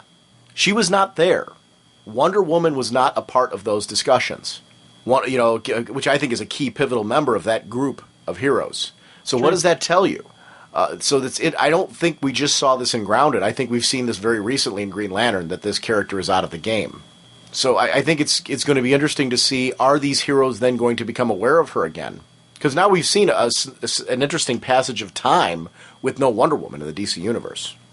At least no perception of the Wonder Woman that is here. So I don't know what that means or where that could go from there. I'm very curious to see the explanation next issue. Yeah, definitely. This is this is going to be one of those where I really want to see what happens, and it's bumping it to the top of my stack because I want this information. This is convincing me more and more of what we've been saying about this story all along. There's no way to judge this until the end. And next issue's not the end. So, I mean, I think we're going to get more, and I should clarify that. I think next issue is going to give us more answers. I don't necessarily feel that we're going to know 100% everything. But I think that this Dr. Psycho part, there's no throwaway to this. If you look at the solicits for the next issue even, it's pretty clear that next issue is going to be some big reveals. We might not know the whole thing. It is going to be one of those at the end, what this means for the character and for her role in the DC universe. The ramifications of this, I think, are one of those where, at the end, that's the only way we're going to be able to judge this. Are we happy with what comes of this or not? And I do think, like Flashpoint, I'm not as convinced that it's going to be universe-changing. I think there's going to be things that come out of Flashpoint that are going to change the universe. I do agree with that. But I don't think all of a sudden, bam, the Flashpoint universe is going to be, because it's such a different universe, I don't think it's going to be our universe. I think Barry's corrections might make some changes to our world, if that makes sense. In order for Barry to resolve what happens in Flashpoint, I think it will make some changes to our universe. But I don't think it's going to be I think this is going to be sweeping in its own way to Wonder Woman. Yeah. And I think a lot of because I don't feel this is Elseworlds anymore. I think that's the difference, whereas I feel Flashpoint... And I don't even want to say that's totally Elseworlds either, because I think that's really going to happen as well. It's just going to be an alternate reality that Barry's going to resolve, and at the end of it, we're going to see kind of our status quo put back into place. But like anytime you put a puzzle back together, there might be a few pieces that you have to use from a different puzzle. That makes sense. I think that's more of what Flashpoint's going to be. Like they're going to put together, it's a puzzle of Big Ben, and the clock tower is going to have a piece or two in there that might be from a different clock tower puzzle. I think that's more of what I see happening from Flashpoint. Whereas from here, I do see this as happening at the end. Yeah. And when I say Elseworlds, let me just clarify, just so people understand exactly where I'm coming from.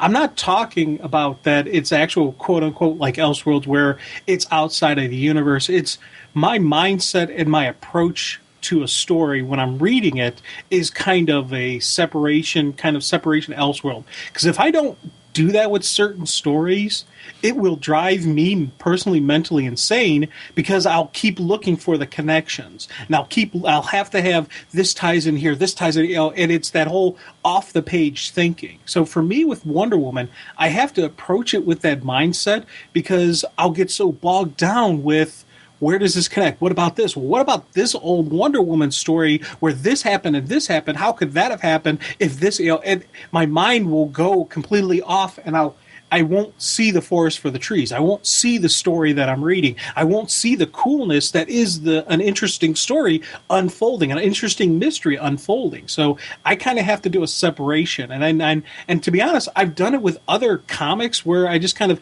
take a step back and a separation. Sometimes when we get the one-shots in or a story arc, like we have a continuing story arc going and there's just like a one-shot thrown in the middle of it just to kind of either give creative teams a break or just, I don't know, for, scheduling or whatever is going on there. I'll look at those stories with that same type of mindset where I'll step away from what's going on, even though it is a Batman story or a Superman story or Green Arrow or whatnot.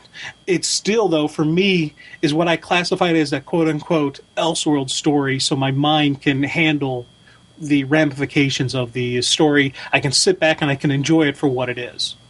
See, in my opinion, I think a fill-in issue, which is what you're talking about there, I think they should feel like they fit in. And I think, like, a great example of this, in Grounded, G. Willow Wilson, I thought, did some great fill-in issues of Grounded, where it was clear they were fill-in issues. It was another writer taking over just, to keep the book on time and, keep issues coming in, to make sure that series is still moving forward. And I thought what she did that was so great was these stories all felt like they were echoing what was going on in Grounded. So I think that's really pivotal. And I'm not saying and please don't take this as me disputing you. You're talking about one way that you read it. For me, I can't let go of, I want to see how it fits.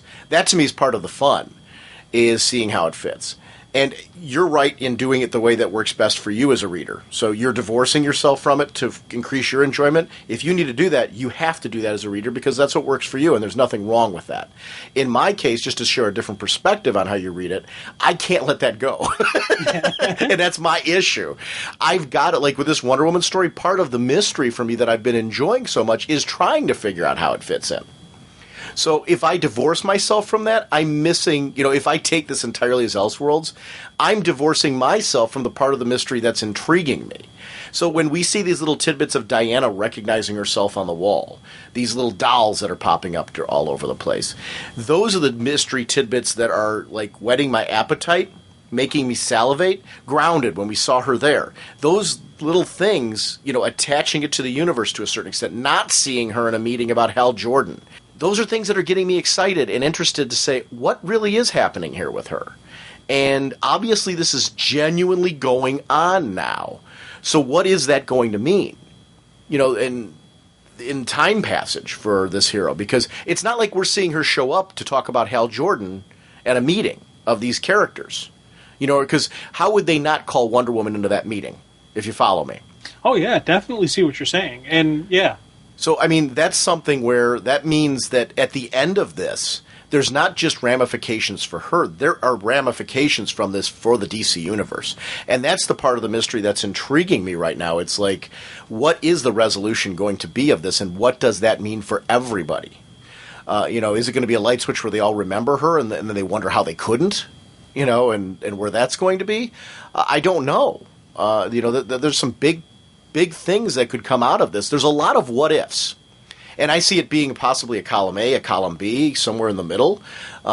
There's a big alphabet set to pull from, I think, from this story on possibilities of what could be happening. And I do find that interesting. And I do think that's where it's either going to make people ecstatic or anger people. But I think that's what's interesting about this story is, okay, what is it going to do at the end? It's pretty bold, and it's risky. And the thing that's, this is really, we saw it last year's New York, where people were already starting to get a reaction, and a lot of non-pleasantries were being expressed about this because there was a lot of people angry over change and just where they were going with this and the mystery and the unknown. I'm going to be curious to see at C2E2 if that anger has continued, if it's grown. Did people just stop reading it altogether, say, I'm done with it, and not giving it a chance, or where is this going to go? Because last time there was some very definite angry reactions, and there was a couple of people who were enjoying the new Wonder Woman and the more, especially the costume changes, personality changes. There was some heated discussions on it. That's one of the things coming up at C2E2. I'm going to be looking forward to at the panels, on the floor, and the various whatnot to see what people are thinking about Wonder Woman. Is this new costume iconic to you? See, my opinion on this costume and the previous costume has always been the one I think is more recognizable. If I were to take this image of her and show it to a non-comic book fan and say, hey, what do you think of Wonder Woman costume? If I were to show it to them, maybe they would say, yeah, what's that, new Wonder Woman costume? Maybe they would know it. But if I were to take the old original costume and show it to them, they'd say, oh, that's Wonder Woman. People who are non-readers know that other costume. Now, for me as a reader, I don't care either way. To be honest with you, I think the new costume looks cool, so I'm enjoying it. If this were to become her new costume going forward, I'd be happy with it as long as I got a good story to back up, who she is. I'm a storyist. I like to see the information play out in the story and see who she is. I'm always kind of in. This does have a little bit more practical applications to it. It's not just like a bathing suit, and there's more to it. So in a way, that's kind of nice.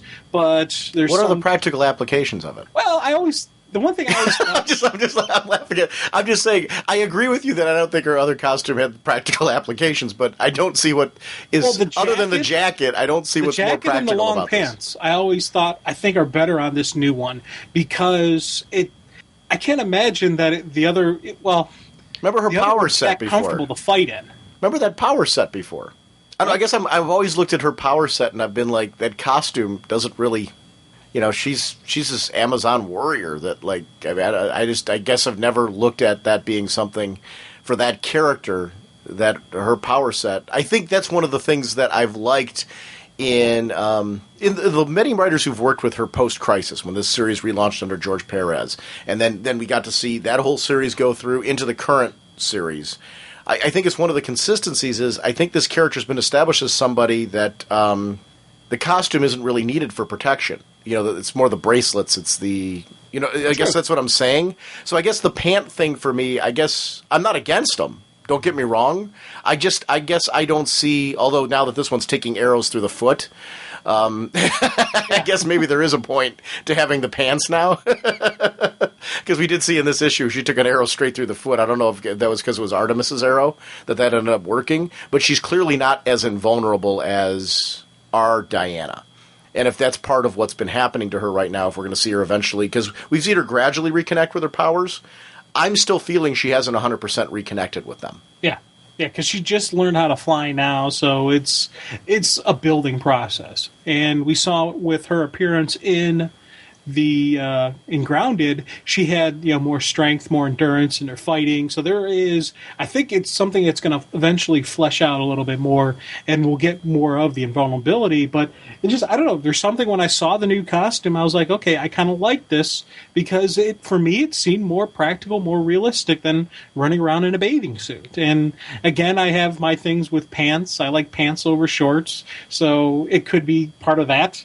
Just personal choices, but I look at this and I like this costume, but the other one I give 100% to anyone saying that's more iconic because it is more known, it is more out there. But for me, I like this costume. I would like to see this one stay around, when everything is said and done. So you want to see her continue in this costume? Yes, I personally would enjoy this. Now, if they went back to the original, I wouldn't be sitting there saying, "Oh, I hate it." Because the other costume, that is iconic Wonder Woman, so fine. You want to go that way? That's groovy too. As long as I get a good Wonder Woman story, I'm happy. If she's wearing this, if she's wearing the old one, they can come up with a completely new original one. I don't care. As long as, give me the story. Tell me, give me this person, this hero that I really enjoyed, that I wanted to know more about her. Give me that person. That's what I want. I will say this. Going off of what you're saying. See, to me, I guess I always liked the old costume, and when we tried to get a little bit more practical, like if she was going into war or something like that, I love that she threw on the suit of armor. So to me, I guess I got very used to the idea that with her power set, the costume that she wore, there was a symbolism to it, there was a history and a legacy to it that went back to her mother, and that continues on to present day. So I like that aspect of it. I like the history. I like that there's a legacy to that outfit and what it symbolizes. Very similar to Superman suit, to Batman suits. There's a legacy there. There's something recognizable to the public as far as knowing that's Wonder Woman and things like that. Now, I'm not talking about the public that aren't in readership. I'm talking about the public in the comics, the actual civilians and all that they would recognize her as Wonder Woman. Going forward, if they do go with this as the new outfit, what I would like to see, that there's got to be a media tie into this, in the sense that if you're really going to say this is Diana's costume moving forward, and they're really sold that this is what it's going to be, which I'm still not convinced of that when this is done, that she isn't going to go back to the old suit. I think I'm personally thinking she's going to go back to the old suit. But if not, if I'm wrong and they are going to go with this as the new direction with the suit, I don't dislike this suit. And I do want to clarify that. I like the suit. Actually, the more I see it each month, the more I'm enjoying it. There is that traditionalist in me that, longs for the old suit, but then there's, the part of me this has grown on me. And honestly, the whole strap thing that I used to make comments about, I'm growing to like the whole look, whether she's got the coat on or not. So I'm kind of in the middle, if that makes sense. But my feeling is if they're going to say that this is the established costume for Wonder Woman, this is what we're going with into the future, and if they felt that, the fan base is accepting enough of it, then with this new TV series, when it comes out, this should be your outfit. Mm-hmm. If you really want to start making a statement on that, then you need to, and when they do a Justice League film, this needs to be her outfit, if they're going that route. Because you can't all of a sudden, have this character. I mean, you can. Sure, you could have her in different outfits and acknowledge the legacy and all that, but my opinion is if you're looking at saying we're doing this to go under your end and say we're making a different, more practical outfit, making a today outfit, then why wouldn't you extend it to the other media. I guess I don't understand why you wouldn't on that end. I'm very leery to say that I want this outfit going forward because I like the iconic suit. I really do. I don't dislike this one though, so that's the part where I'm very torn. So I've eased up. I never disliked this outfit, even when it was first introduced. I always thought it was a cool design. I've got nothing wrong with it. I thought there was too many straps for a little bit, but now that I've seen it more, I think I'm getting used to it. I'm very curious, the bracelets that she's wearing, what is the nature of them? Because if we're changing the nature of the bracelets, I've got a problem with that. Because I have seen them, it looks like they're taking damage, which is something, I always liked the concept of the bracelets. So I guess I want to know a little bit more about that. I loved some of the stuff that Gail Simone did in her run with the lasso. I want that to still be in place, because I just thought those were some interesting, she explained the nature of the lasso. And I think to ignore that would be a huge mistake, because I thought it, made for an interesting move in a forward direction for the character. So, a lot of my feelings on this, and it's what I've said all along, hinges on what does this mean after this. Yeah. And I'm enjoying the story, echoing that. I'm a fan who right now is very much enjoying this story, is very tentative on what this means overall for her, though. And yet, I'm enjoying the ride. So I think we all get a little nervous about stuff like this when it happens. But I think if it's a good story, going on your I'm a storyist thing that you said before, I get what you were saying, though. Your point is, we got to see how the story plays out. What does this story mean? How do they resolve this at the end? And, what are the lasting ramifications of it? And it does, your points are very well met there. And I do agree with you that I wouldn't be like sitting here going, oh my God, they switched to this new costume. That's it. I hate Wonder Woman forever. That's not enough for me. You're gonna have to do better than that if you want to get me to hate the character. Yeah, I echo your the costume. I'm enjoying enough that I wouldn't be against it if it was the change. The one of the things that you look at Tim Drake as Robin. When Tim became Robin, they built a new costume for him, and he went away from the pixie boots and just the traditional Dick Grayson, and Jason even wore it for a little bit. Just that traditional costume. They went with something new with Tim, and even nowadays, when Under the Hood DVD came out and they showed Jason getting killed, Jason was wearing a version of the Tim Drake costume. That is part of his history, though. See, that's something where that's part of his history. That is actually a part of Jason Todd history. They've retconned that in the comics to being. Did you read Nightwing Year One? No. Okay, you want to go read that. Oh, okay. There's stuff you're going to want to read in his history that they have brought elements of that costume into part of the history. Not Jason Todd did wear the pixie boot outfit as well, but they also explored with him wearing a variation of the Tim Drake costume, which is it's not the exact version that Tim Drake wears, but there is kind of a history there. But actually, to defend your statement even further, if you look at the current Teen Titans cartoon, exactly, and the Teen Titans Go cartoon, the Robin in both of those wore more of a Tim Drake costume. My problem with that, though, is that, first of all, those are cartoons. And even the case in direct DVD released, those are still, they're animated versions which aren't in the current continuity. We're also talking about characters like Tim Drake, who replaced Dick Grayson. It's a brand new character. This is Diana Prince, an iconic character. It would be like, for example, changing Captain America's costume. While Steve Rogers right now is not Captain America still is wearing a costume that, while it's had some tweaks and things like that, is still very much the Captain America costume. It's still that M.O. Bruce Wayne is wearing a new Batman costume. Dick Grayson's wearing the more traditional one, but in both cases, they still are wearing costumes that are identifiably Batman. The Wonder Woman costume, it's very interesting for me.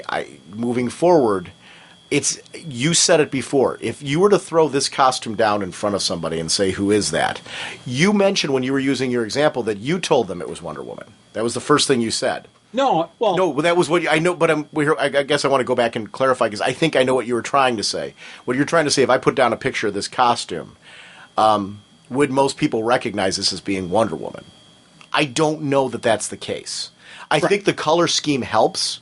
I think Jim Lee, when he designed it, did a very good job of saying, how can I make it Wonder Woman in style and tone while doing something new and fresh with it? And I think the color choices and the style and design make sense. I'm very curious to see what DC decides to do with this moving forward. I think if DC Warner, the whole company, are deciding that this is the direction they want to go with Wonder Woman, changing her image for a modern day, they're going to have to be very careful on how they do it and how they market it. And I think it is something that's going to need to be more, if they're really going for that reason. Let me ask you this. This is an honest question about the whole costume thing. Do you think changing the costume is going to bring readers to Wonder Woman? No. It's the character, the stories, ultimately, that are going to do that. I don't think somebody, I think it might get people initially interested, but it's got to be good stories that are in there that are going to draw people to the character.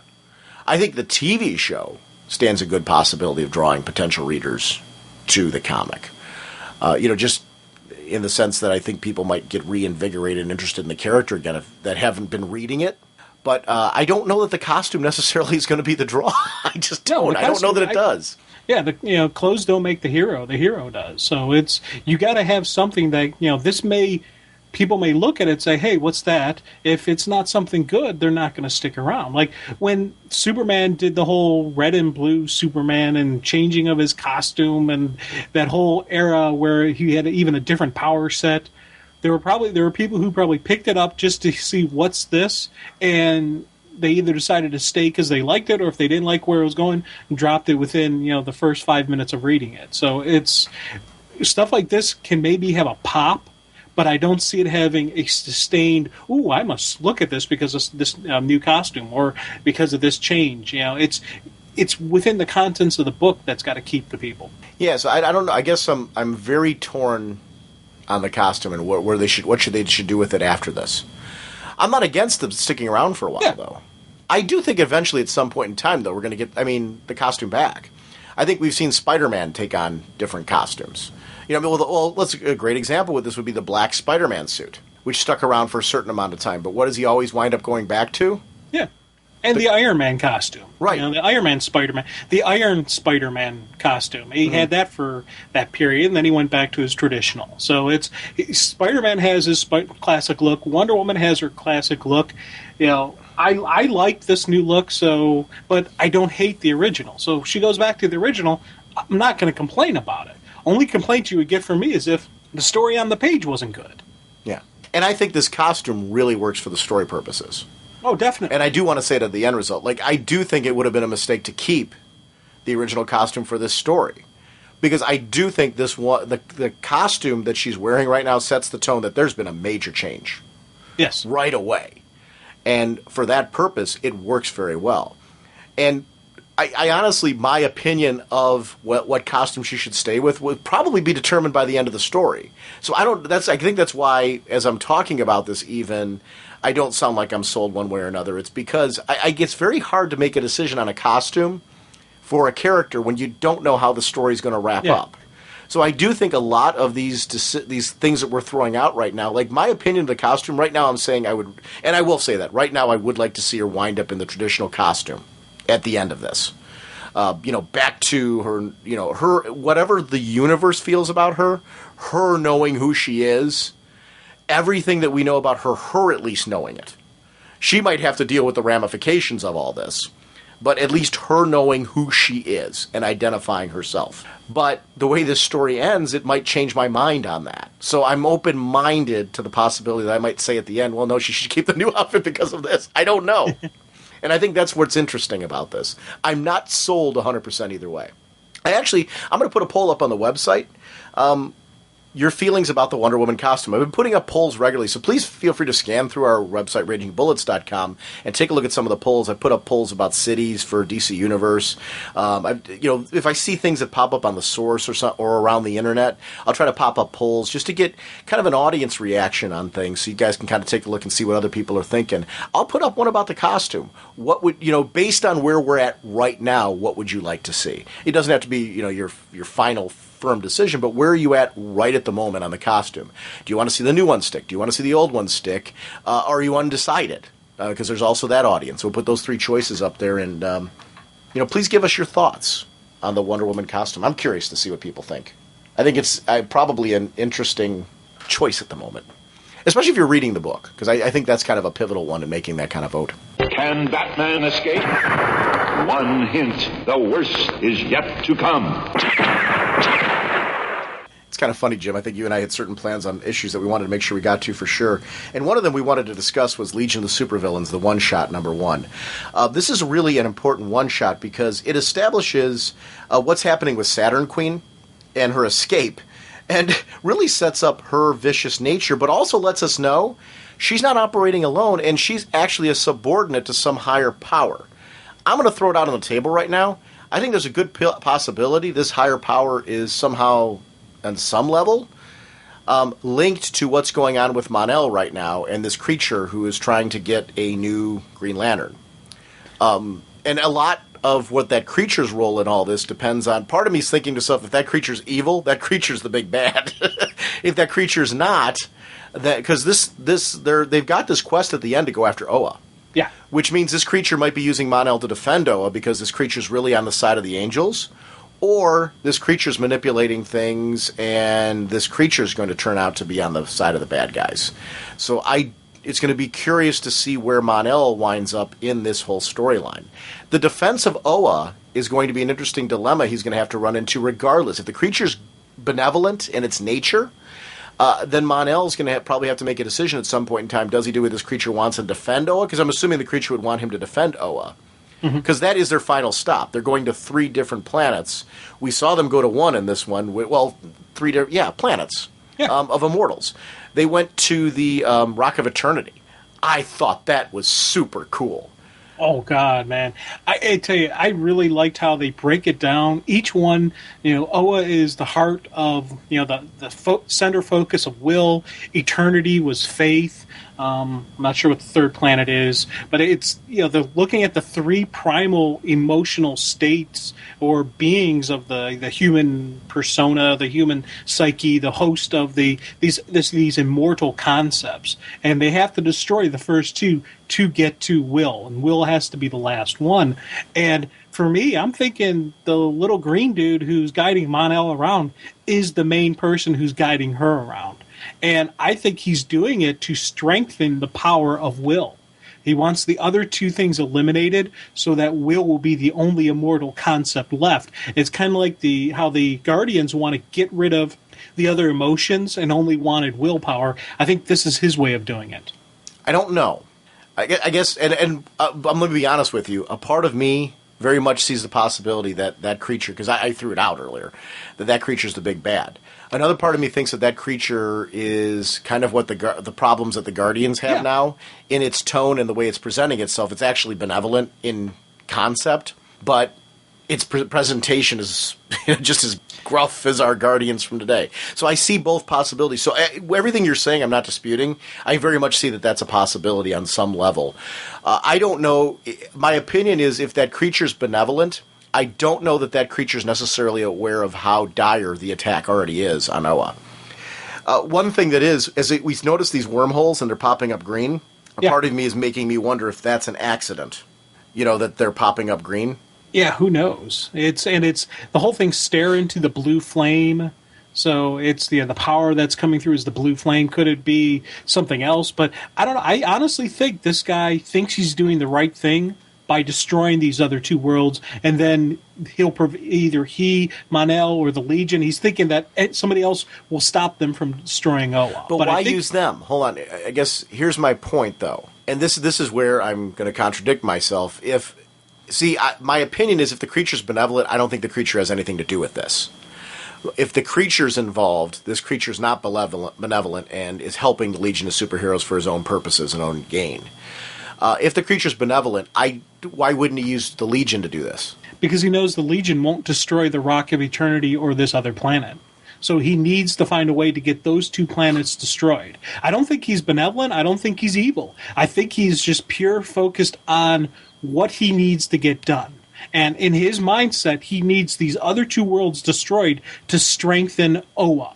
and to bring back the strength of will as the center of the universe. Without these other two things interfering, there will only be willpower. There will only be Oa. And I think that's his pure primary focus of what he's trying to do. And it's very similar to how the Guardians in the present day kind of mess things up with how they want to suppress all of their emotions, and they just wanted just the one will thing, and by trying to suppress the other emotions, they've created all types of problems and the various craziness that the current Green Lanterns are dealing with. I think the same guy has that same problem where he's so focused on my mission at hand is blank. He's not looking outside, seeing there's other ways to accomplish what he wants to get done. And I think that's where we're at.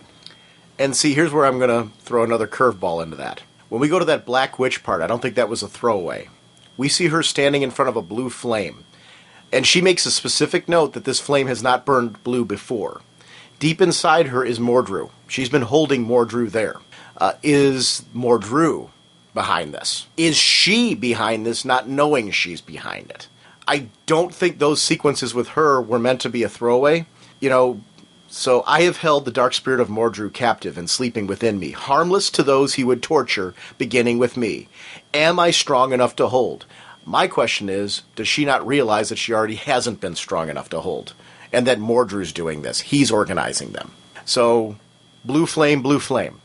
Definitely could be a strong possibility. And if it turns out to be that, I wouldn't be shocked, angry, or whatnot. Mm-hmm. I think that's actually a good explanation as to where this is going, because Mordru's had such a long history with Legion that he would be actually another very good, big, bad villain for this. Right. And that's going to make things interesting with the, when they finally do eventually go after Oa.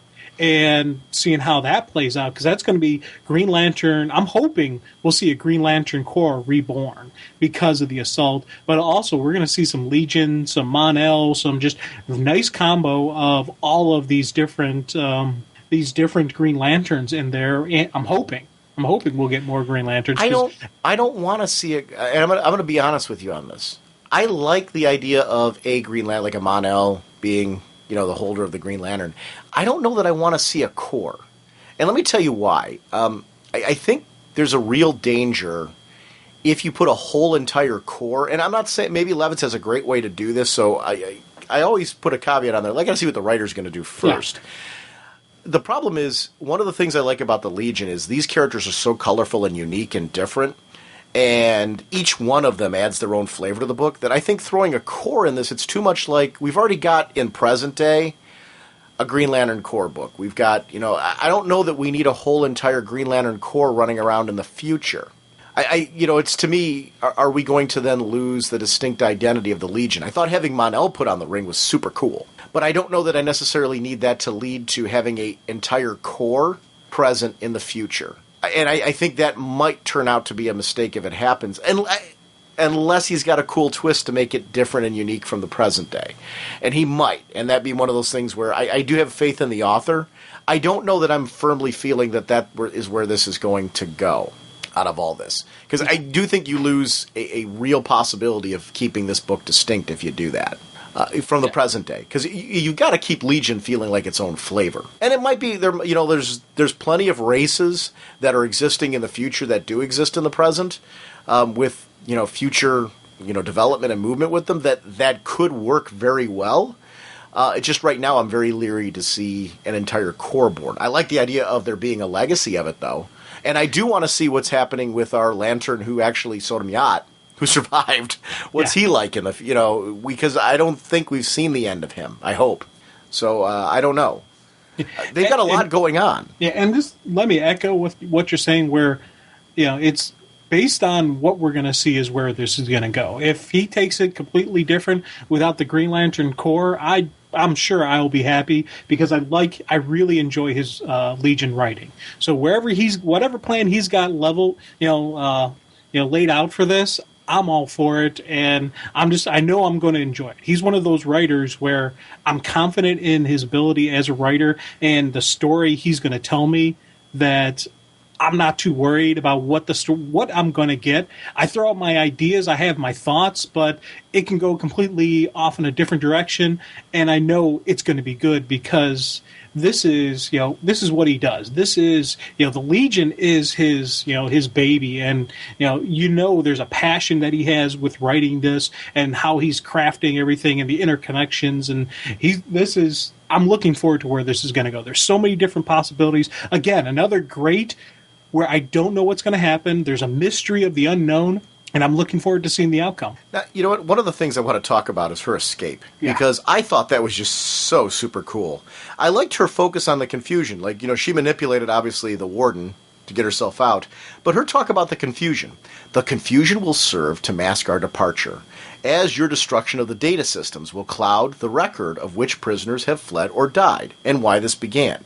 So, she's already looking at, it's a multi-layered, multi-pronged escape, where it's, I don't want anyone to know where we're going, and it's because of this big mission that they're going on with the Rock of Eternity. They don't want the Legion following them, at least until they're ready for them to be aware that they actually exist. This is a great strategic assault on her part.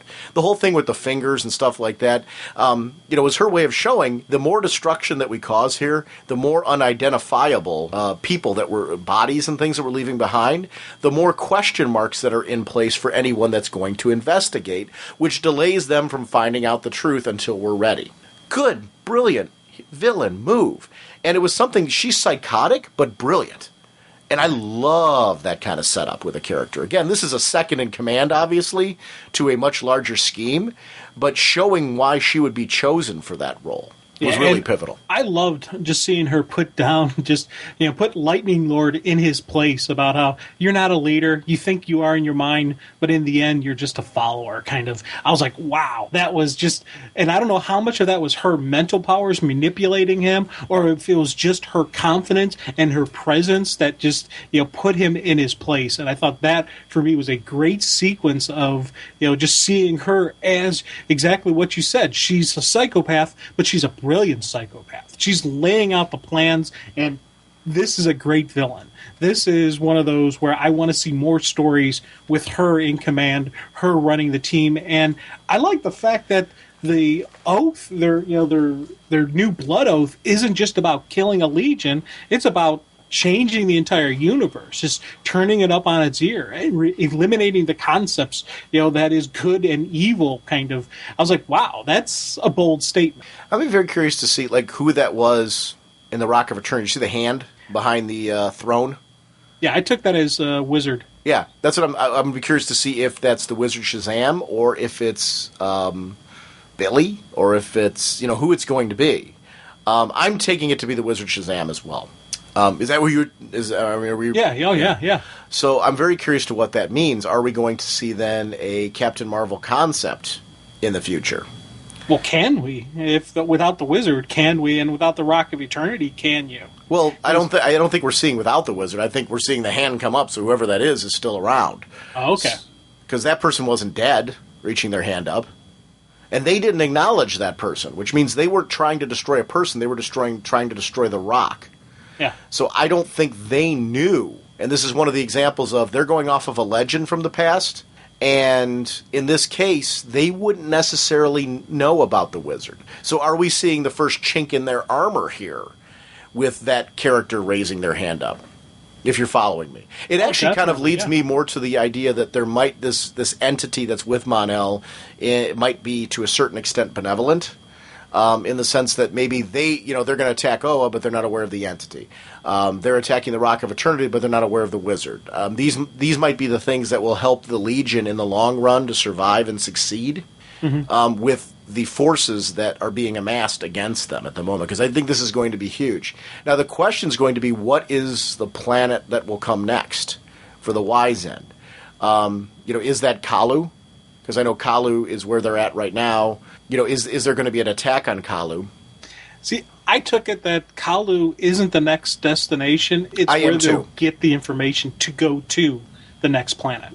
Going to the wisest of people to try and get that target? I'm actually inclined to agree with you on that. So I guess I'm wondering, and I'm trying to, because they're referencing immortals, and obviously the people of Kalu are not immortal. So what does that mean? I don't know. Does that go back to Brainiac then? The original, is Brainiac still around and we don't know it? Is there something else? I don't know. And I'm not, when I throw out Brainiac, don't get me wrong, I'm not saying I'm not even a little bit sold on that. I'm just kind of trying to throw out ideas. I don't know, immortal-wise, who would you go to on that level? There's a lot of characters in DC history, that could be considered immortal concepts and would fall under the wise, but that was the archetype is wise that they're going to next. And I don't know what that is. See, if we're talking just like wisdom, just that level of intelligence that's beyond like book studying, but is like kind of a metaphysical type of thought process, I would say they'd have to go to Earth, because that is the location of the sensei of whatnot and the my personal preference and I thought you were going to actually wait. Here I thought you were actually going to throw out something where there's like some evidence in it. I'm like, this is what you're going with, really? Yeah. I guess I'm trying to wonder, like, what we consider to be a major source of power. It was interesting that Starfield's blocking it, and what's the deal with that? So I'm curious to see what this next area is going to be that they're going to. Yeah. Now, one of the things actually, all kidding aside, you talk about that Starfield and just all that was blocking it. Mm-hmm. What if that's Mogo? Because they talk about how Mogo was destroyed, mm-hmm. and he was this living planet. Well, what if he was really not? If he was just broken into chunks, and that's what was defending Oa? I don't know. I guess I'm more stuck on the second place. Is it where the Black Witch is? I don't think so. Because especially if that would be a free. I guess let me clarify this and why I'm thinking that, because that would then in their second step free Mordru. Just throwing out there. And I'm not saying I'm sold on it, I'm just throwing it out. So definitely give me your thoughts. Well, because I'm thinking that Modru's going to get freed only if they get all three, not after the second one.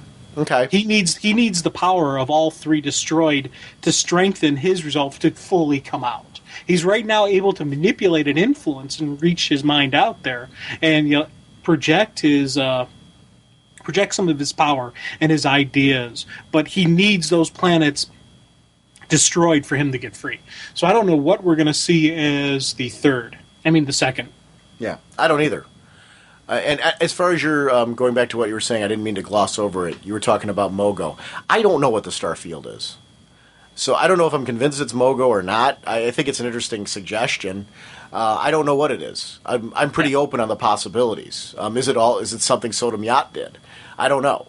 So what you're saying is just as possible to me as anything else. I have no idea. Or is it this little creature that did it? Yeah, again, there's so many what if this, maybe that. So I don't know. And yeah, I'm trying to, just thinking about, the different immortals and the different connections at the DCU that have been out there. And I don't know of any else thing that they could go with, because we have the Rock of Eternity initially opening, and then what's next? And I can't think of any immortal place that they've gone to in the DCU. I can't either.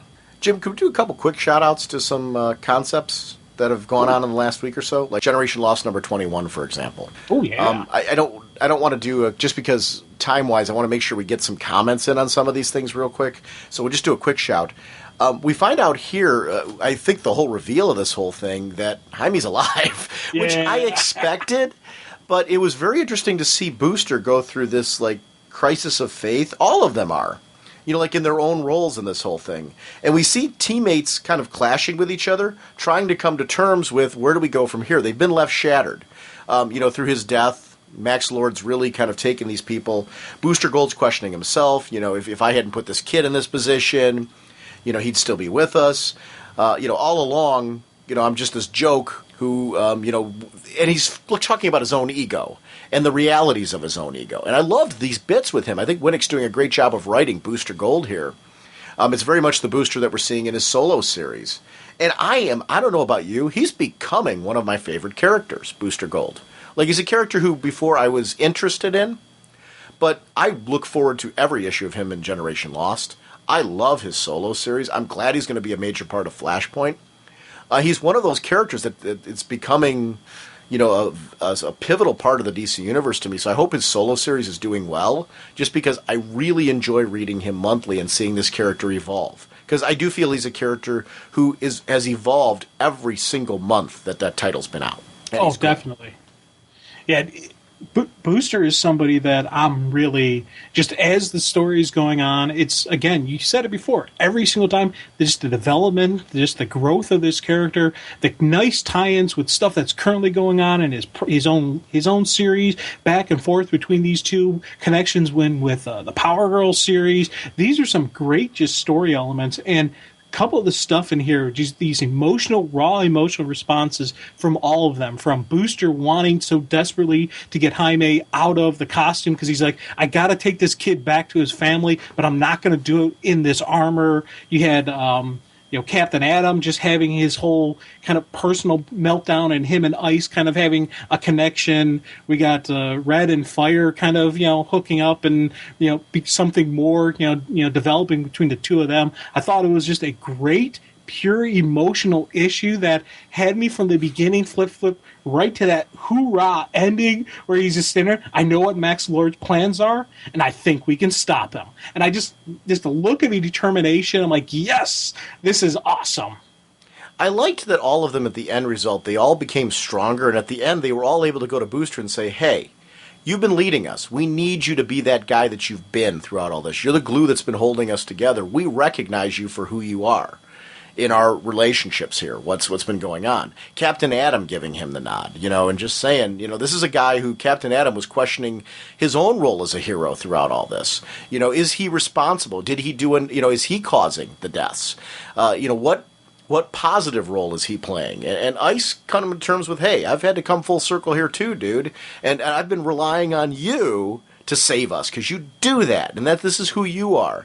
And then I loved with Red, this is the guy who was very cartoony when he first made an appearance, and her saying, and finding some charm in him. Look how much of a perfectionist he is. He wants to be 100% ready for the next battle, but yet he's saying things that make her smile, that make her, remember herself as a human, and just kind of, escape from all the intensity around them, and they find like a little romance from that. Where that, if that'll go anywhere or not, I think is kind of irrelevant at the moment, but I thought it was a very human moment between the two. It was him always having that moment where he's kind of like, I'd do just about anything to try that again. Those moments. I thought it was very cool, very human, and that's what I'm liking about these characters in this series is I'm connecting with each one of them through the story. These are characters, again, I want to read after this is done as a group. This is a team. Amen. I so want to see JLI continue on after this. And this is ending in issue 24, so we only got like 3 more issues. I'm enjoying this. I so want this to continue. And it's definitely really, I'm more excited. I will say I am more excited about this one than Brightest Day. I'm really loving Brightest Day, so I can't knock it, but I put Generation Lost one step above Brightest Day. I love this whole little bit at the end. I want one sign that we can actually beat this monster. One. Hey, I know what Max Lord's plans are, and I think we can stop him. And then the whole something like that, something like that at the end. It's just such a happy moment in this series. Without it being, again, I used the term cartoony before. I got nothing wrong with cartoony. I actually really like that about Red Rocket. But or Rocket Red, in this case. It's something that I really enjoy about the character. But in this moment, it's a very serious, a very somber moment where they needed hope. And his coming back at that moment gave them hope. And I'm curious to see what they as a group do with that hope now. And that's exciting about this book. This Generation Lost has been one of those that we often talk about Brightest Day, I think, a little bit more because of, just the major characters that are being brought back in that series. But I've enjoyed this just as much as Brightest Day. It's really felt like we've been getting every week another piece of this Brightest Day puzzle through either Brightest Day or Generation Lost. And this series is just as important to me and just as valid as Brightest Day in what it's delivering in content every single week, or every other week, I should say, twice a month. Right. But I feel like it's all one big 4-issue weekly, series that we're getting each month. Jim, I also want to talk about real quick, if we could, Batman Incorporated #3. Oh, yeah. This series, 3 issues in, I'm really, really digging. But now we're seeing, what is it, El Muerte? Is that who the character is? That he's from, was Argentina? Yeah. Is that where this character's from? One of the things that I really wanted to discuss in this issue was Batman talking about this greater mission that he has. This thing that's coming, that he has to plan for. Because he made mention of that in this issue when he was talking to El Muerte, how he was planning for this. Wayne is helping me prepare for the fight of my life, and I have a game plan. What is this fight of his life that he's referring to? Do you have any idea what that is? No, it was funny because when I first started thinking and reading this, I didn't put much stock into just the statement. Thinking, okay, when Batman first was creating Batman Inc., I was thinking, okay, he's just expanding his horizons and and just trying to open up the umbrella that is Batman, throughout the world. But that statement right there had me thinking, is there something else that we don't know yet? Is there something he saw when he was going through his whole travels and everything that happened to him that made him change? Because we noticed that Bruce was a different person when he came back. And throughout the return process and just everything that has taken to this point, we saw a difference in Bruce. And we're like, okay, yeah, the guy died and came back. You're going to have some differences. He was trapped through time, doing all the funky stuff that he did. There's going to be some changes in personality. I think there's one more piece of the puzzle that we don't know about yet. And even when his dealings with Azrael, there's one more piece that maybe Azrael sees, or a connection between the two of them that's, there's something else out there. And I love that the fact that we thought the big mystery was one thing. No, there's a whole nother mystery that we don't know about yet, but we're getting glimpses and pieces of it right now. Yeah, I'm very curious to see what that is. I don't think that's a throwaway comment at all. Yeah. I think that's really, really an important character in this whole thing. I'm sorry, the character's El Gaucho, the one that he's teamed up with right now, and he's part of the Club of Heroes.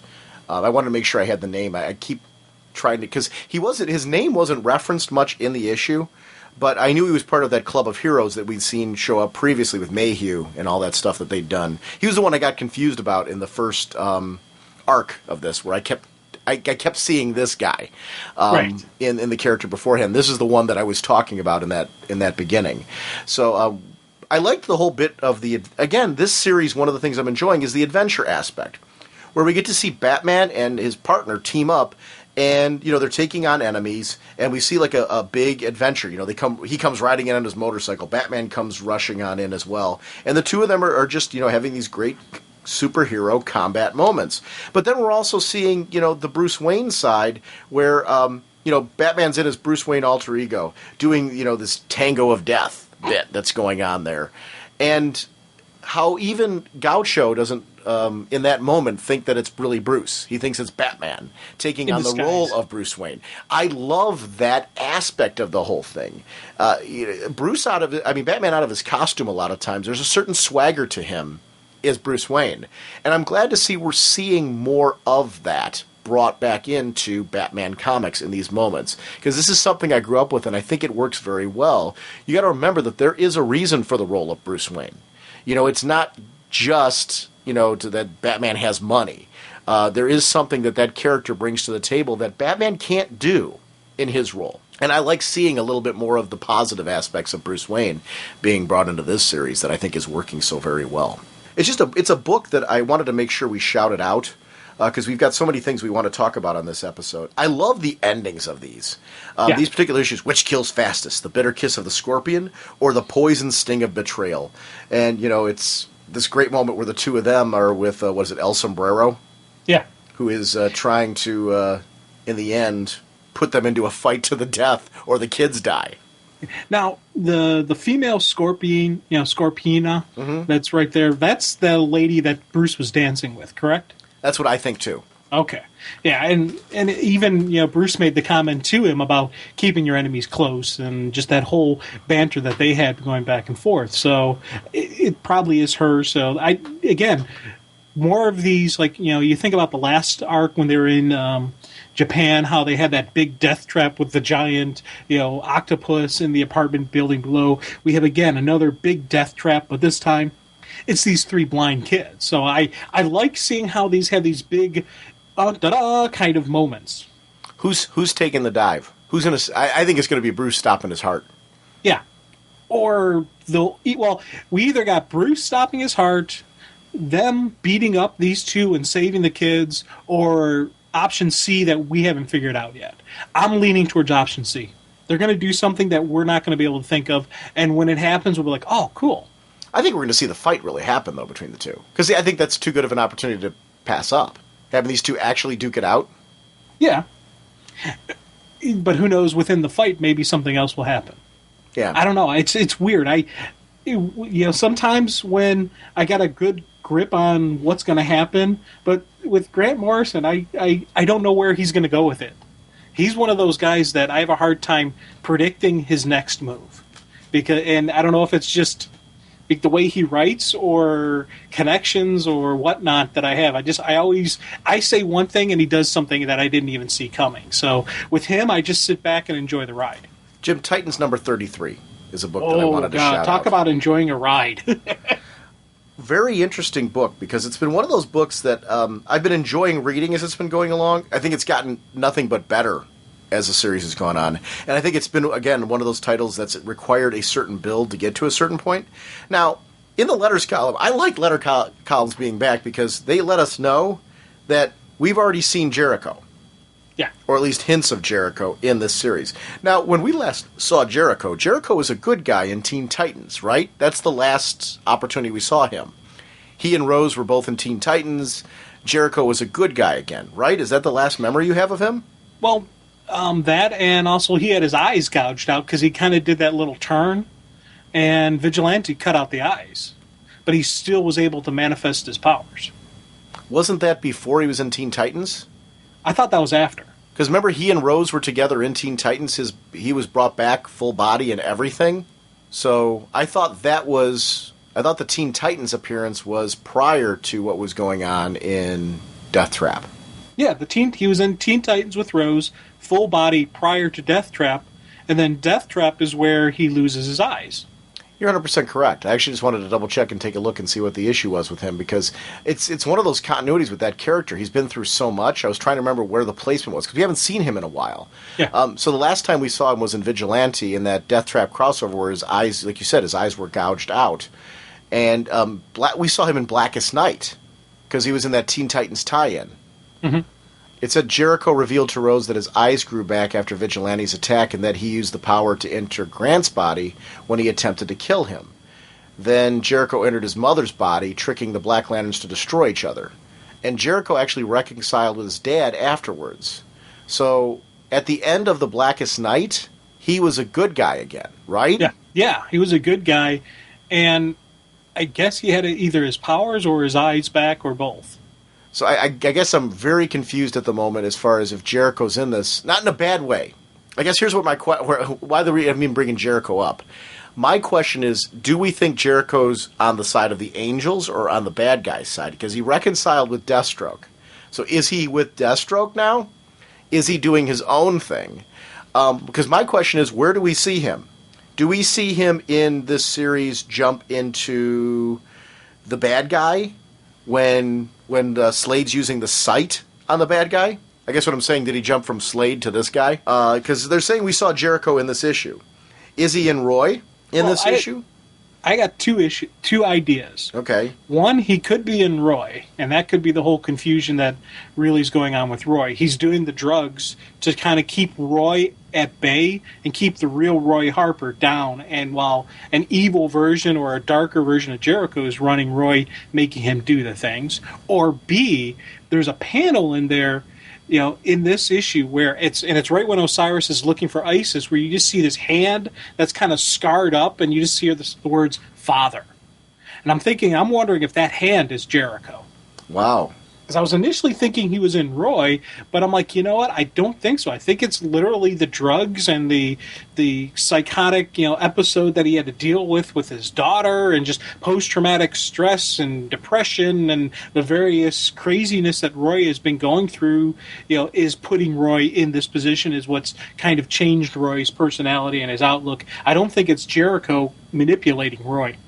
I'm leaning towards that hand. Let me ask you another question. Okay. Taking that this all going off of what you're saying, we see that bit with Isis. It's me, Amon. I'm in here too. What if that's Jericho there? Ooh, that could be, yeah. Like, she references the fact that there's something else in there with her. Could that be Jericho in that moment? Oh, definitely could be Jericho. You know, which would lead to, remember, when that hand's out there, it's coming out of the pit where he just was, so that would tie into that whole scenario. Maybe that's where Jericho is. In other words, I'm agreeing with you on the hand. Yeah. I'm saying that we actually saw him earlier in the issue than in ISIS. Yeah, definitely. Because I was also thinking that could have been Black Adam as well, mixed in there. Calling him father, though? No. In the scene where it's me, Amon, I'm in here too, that could have been Black Adam in with ISIS, and that's what was clouding things, is how I was kind of maybe thinking it was going. I wasn't thinking Jericho at all. But that could be Jericho very easily. Yeah, I'm not. That's an interesting one. I'm not quite 100% sure on that one. So it's an interesting book. It's one that's growing on me. So Roy and Cheshire, that would lead then to the idea, let's say it's Roy and Cheshire without Jericho being a part of that sequence of events. Do you think this was something Slade set up, and they were meant to turn, and they're doing this as a way to completely throw this dictator or whatever who's a telepath? It could very easily. I wouldn't put it past Deathstroke to have this be all part of his master plan. To keep, because knowing the dictator could look into Roy and Cheshire's mind and think, okay, to them, they're actually betraying Deathstroke, but the whole time he had something planned.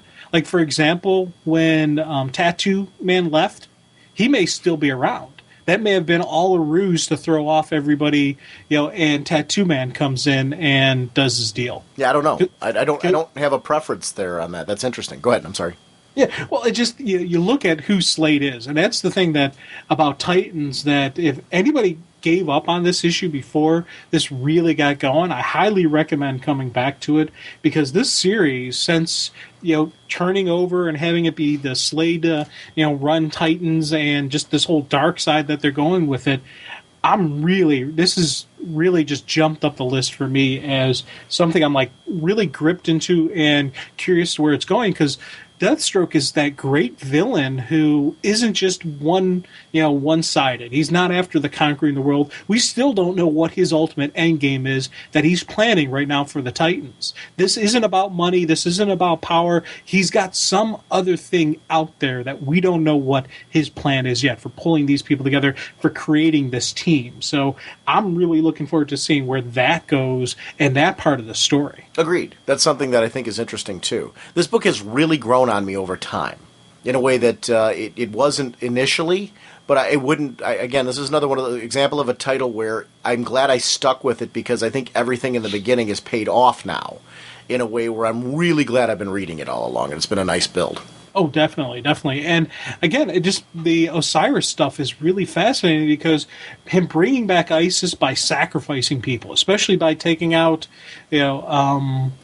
Billy, taking out the whole Shazam pretty much family now with, stealing the power, or I don't know what he actually did when he took out, but he took out the Marvel family now, and just all that negative, all that killing and death that brought Isis back has corrupted her in some way, and I don't know what the actual corruption is there. So we have this cool Slade stories, we got all the, what's going on with Roy and Cheshire, and then we got this whole, the Marvel family story coming out of this as well, and I don't know. Are we going to get more out of that? Could there possibly be a return of the Marvel family based out of Titans? I don't know. There's so many different ways this book can go. Jim, can we talk real quickly about Outsiders number 37, just the Reign of Doomsday issue, where we kind of continue on with this?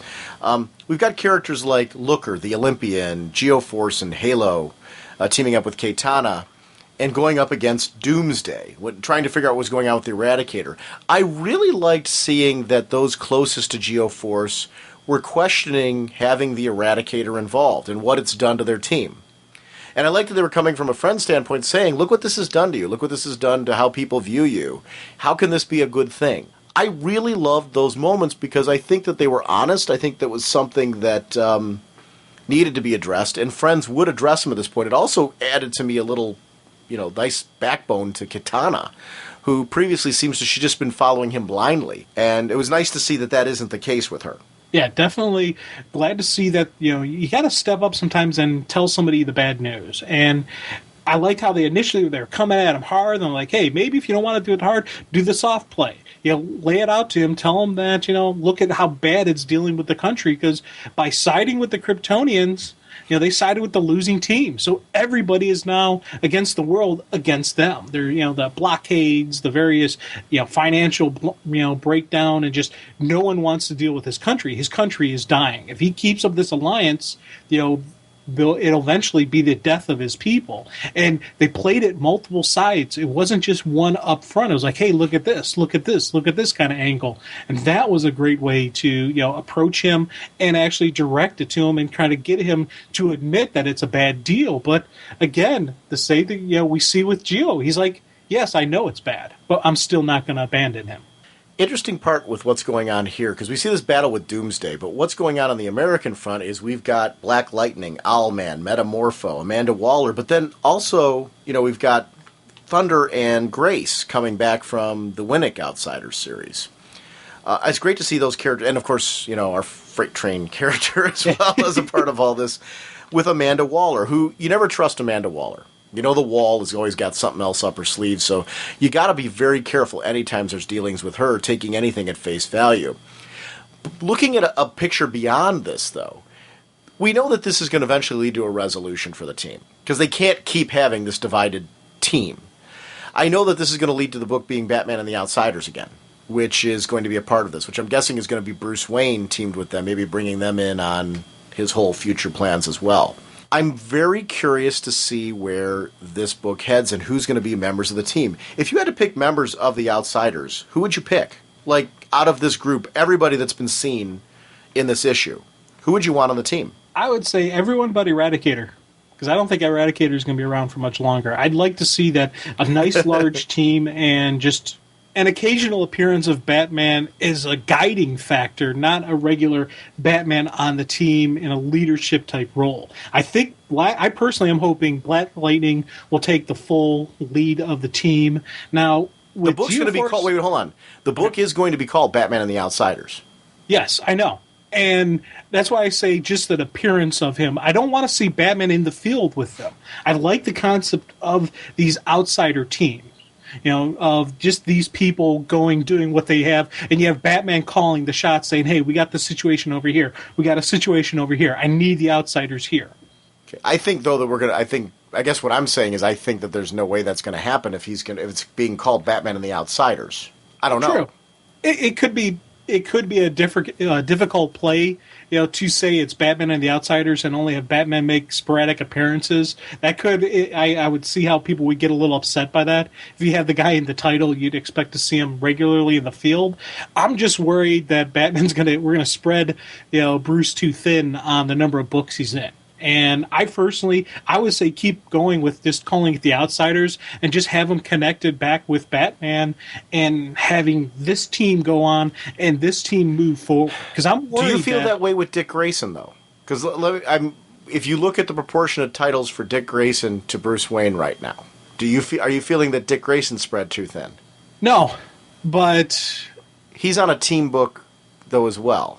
So you got Batman doing what he's doing in Batman Inc. He's in Batman the Dark Knight. Mm-hmm.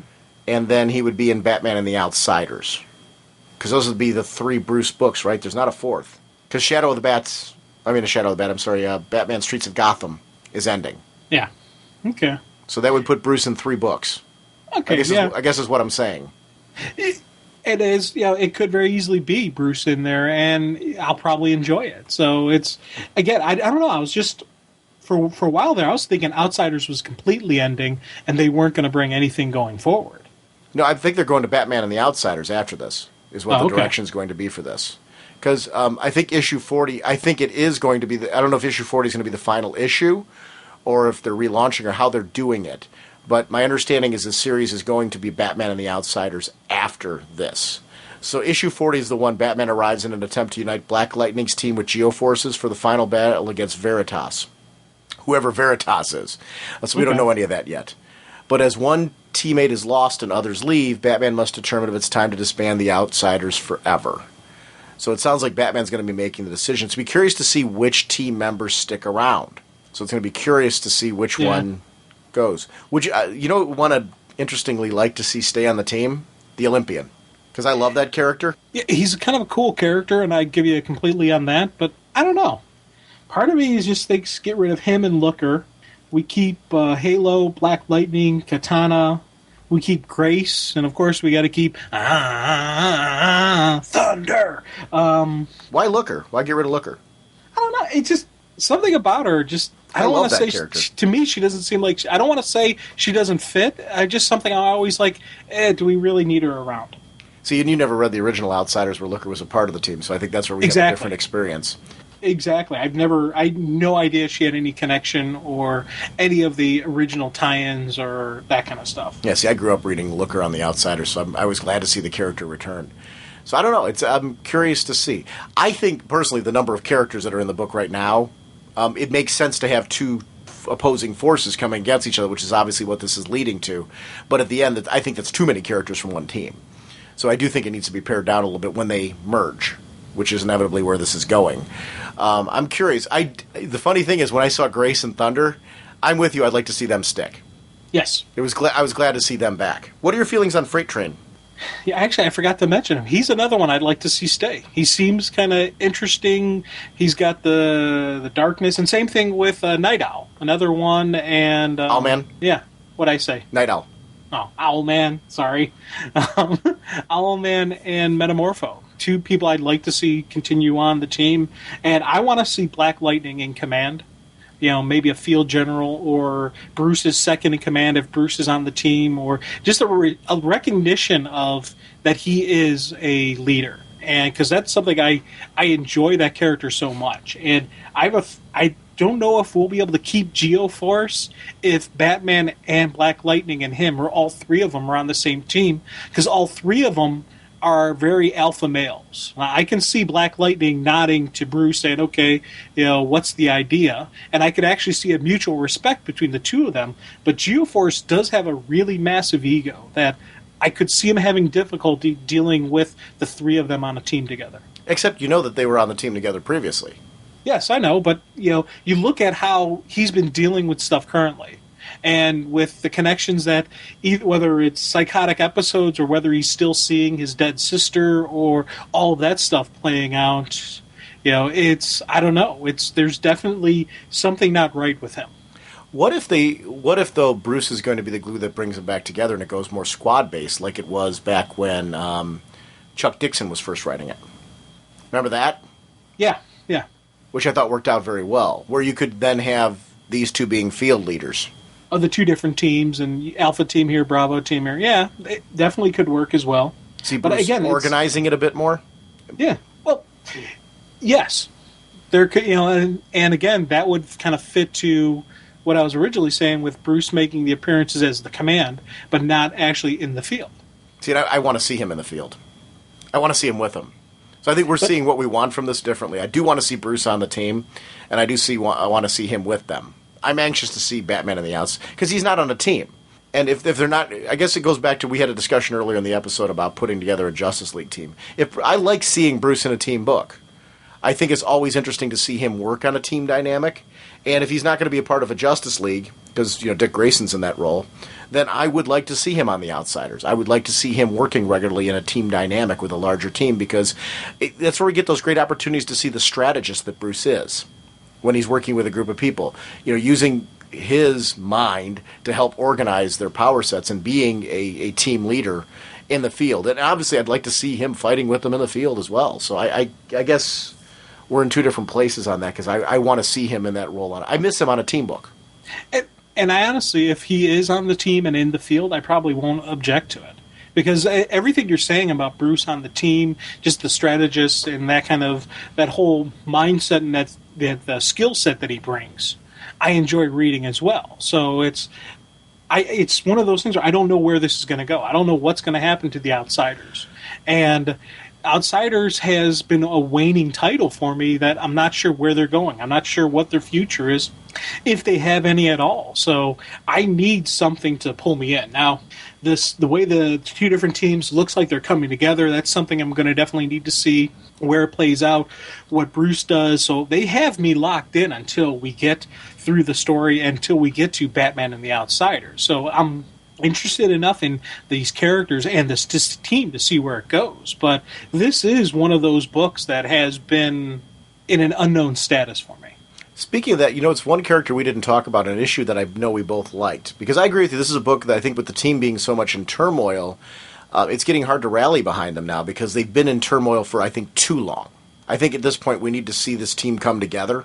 So I'm glad to see that I'm glad to actually see there's a light at the end of the tunnel where we're going to see I want to see the Outsiders feel like a team again. I'm glad that there is a resolution to this. I'm glad they're not dropping the storyline because that doesn't work either. I don't think having Batman jump in right now and say, hey, Band-Aid time, I don't think that's a good idea. I think having them go through a logical conclusion to this and a confrontation between the two is a great time for Bruce to come in. So I'm glad that there's a path to that they're going to. But one issue that I know you and I have discussed, I think we mentioned it briefly on the air, the Creeper issue of this book. And neither of us mentioned the Creeper when we were talking about possible team members. A character that I would actually like to see stay on the team because of how well he was written in that issue. And I don't know on what role, in what capacity, but I do think he works in this book. Oh, definitely. Definitely. Yeah, I completely forgot about him because we haven't really seen him. Right. They had the one issue where as a news correspondent, they wanted him to go back to Markovia, and then they just never mentioned the character again. So I don't know if they're even planning on keeping him around. I don't either. I'm looking on this cover where they show Batman kind of reorganizing the team, and just because I don't see him there doesn't mean that he won't be in the issue, but I don't see him on the cover. Yeah. The Olympians there, Looker's there, Metamorpho's there, Freight Train, Grace, Thunder, Black Lightning, Halo, everybody. But that could be just because those are part of the two teams. I don't see the Creeper anywhere. Which is kind of sad, actually, because I did like him on the team. I thought that issue where it was a Creeper-focused issue was very, very good. So he's a character that I would like to see more of in the Outsiders. So, I don't know. It's kind of interesting. Now, the Doomsday usage here. Again, we see this Doomsday with different powers, and he's using some of the Eradicator-type powers. Again, we saw him with steel. We saw the bone turn to steel. Here we're seeing him use energy-based powers like Eradicator. Is he adjusting to the one he's fighting? Is he stealing powers? I think he's absorbing their essence. I think what's going to end up happening is he's going to do this to everybody that he goes after, and the end result's going to be when he's stopped, those will be unleashed, and that's how they'll come back. So I think Steel's inside him. I think the Eradicator's inside him. I think it's more of a and I could be. This is speculating, by the way, too. I want to clarify that. Mm-hmm. I could be dead wrong, but I think he's really killing these characters. I guess is what I'm saying. But that they're not dead. They're in him. Because I'm trying to look at a way like God. I hope they didn't kill John Henry Irons. Eradicator, I do think is expendable. Very. But John Henry Irons isn't. And if you could think that he's going to go on this logical path, he's going to go to Superboy at one point. He has to. He's one of the ones. Yeah. And Cyborg Superman. I don't see either of those two dying permanently. No. Well, you can't kill off Superboy. You could kill off John Henry, but I'd be upset because he's a character that I enjoy, and I wish we'd see more of him. So it's one of the thought I was kind of wondering, just a little hypothesis in my head is, what if we have multiple Doomsdays, and they're Doomsdays genetically engineered for the Superman they're going after? Like, this isn't the same one that went against Steel. They've done multiple Doomsdays before. Oh, okay. I'm not saying you're wrong. Wait, let me clarify that. I hope that's not what they're doing myself. I'm not saying you're wrong, though. It wouldn't be the first time they've done that, but I do think there's a key here. It says Reign of Doomsday. Yeah, not Doomdays. Yeah, and I think by now we'd have a pretty good idea if there was more than one. I do think what we're seeing is a character who's somehow evolving because of his contact with these characters. Maybe in some way. See, I think that's where I feel like this is more of a parasite thing where he's trying to take from them to build on himself, if that makes sense. So then when he goes to the final confrontation with Superman, we're seeing him adapt and evolve, but I think he takes some part of that person when he kills them. And it could be he didn't really kill John Henry, just put a massive beat down on him, and John Henry's not down for the count. Now, Eradicator, he looked dead. That was you punched through and you saw the spiked, horns, the bone spikes go through the whole body. So I'm thinking Eradicator's dead. But given the nature of who and what Eradicator is, maybe he can come back from it. Yeah, I don't know. I don't. What are you Are you enjoying this Reign of Doomsday event so far? This is the second issue we've seen of it, right? Yeah, this is part 2. I'm curious about it. I'm interested. It's within the. I picked up the Steel one because I like the character Steel, and I picked up the the Batman Superman tie-in. Okay, correct. Yeah, yeah. And I'm not normally getting Batman Superman, but I picked up just to get the part that is told in that. So I'm definitely all in for this. I'm curious as. Well, you don't read Superman Batman then regularly. Right, I'm not regularly getting it, but I picked up that issue because that's one of the parts of the Doomsday Reign of Doomsday cycle. Is that because it's not in continuity? Yeah, it's when I was making some cutbacks earlier, just for time and money. That was one of the ones I was like, you know what, I'm enjoying these stories, and there's been some cool adventures that I've gotten from here, but I got to make some picks, I got to make some cuts, and I just picked that one to cut. Because of it wasn't continuity, and because I'm like, you know what? Odds are maybe 1 or 2 issues down the line, if there's something, if something neat's happening in there, I'll pick it up. But as a general rule, I'm just letting it go. And this is a prime example. Reign of Doomsday is tied into it.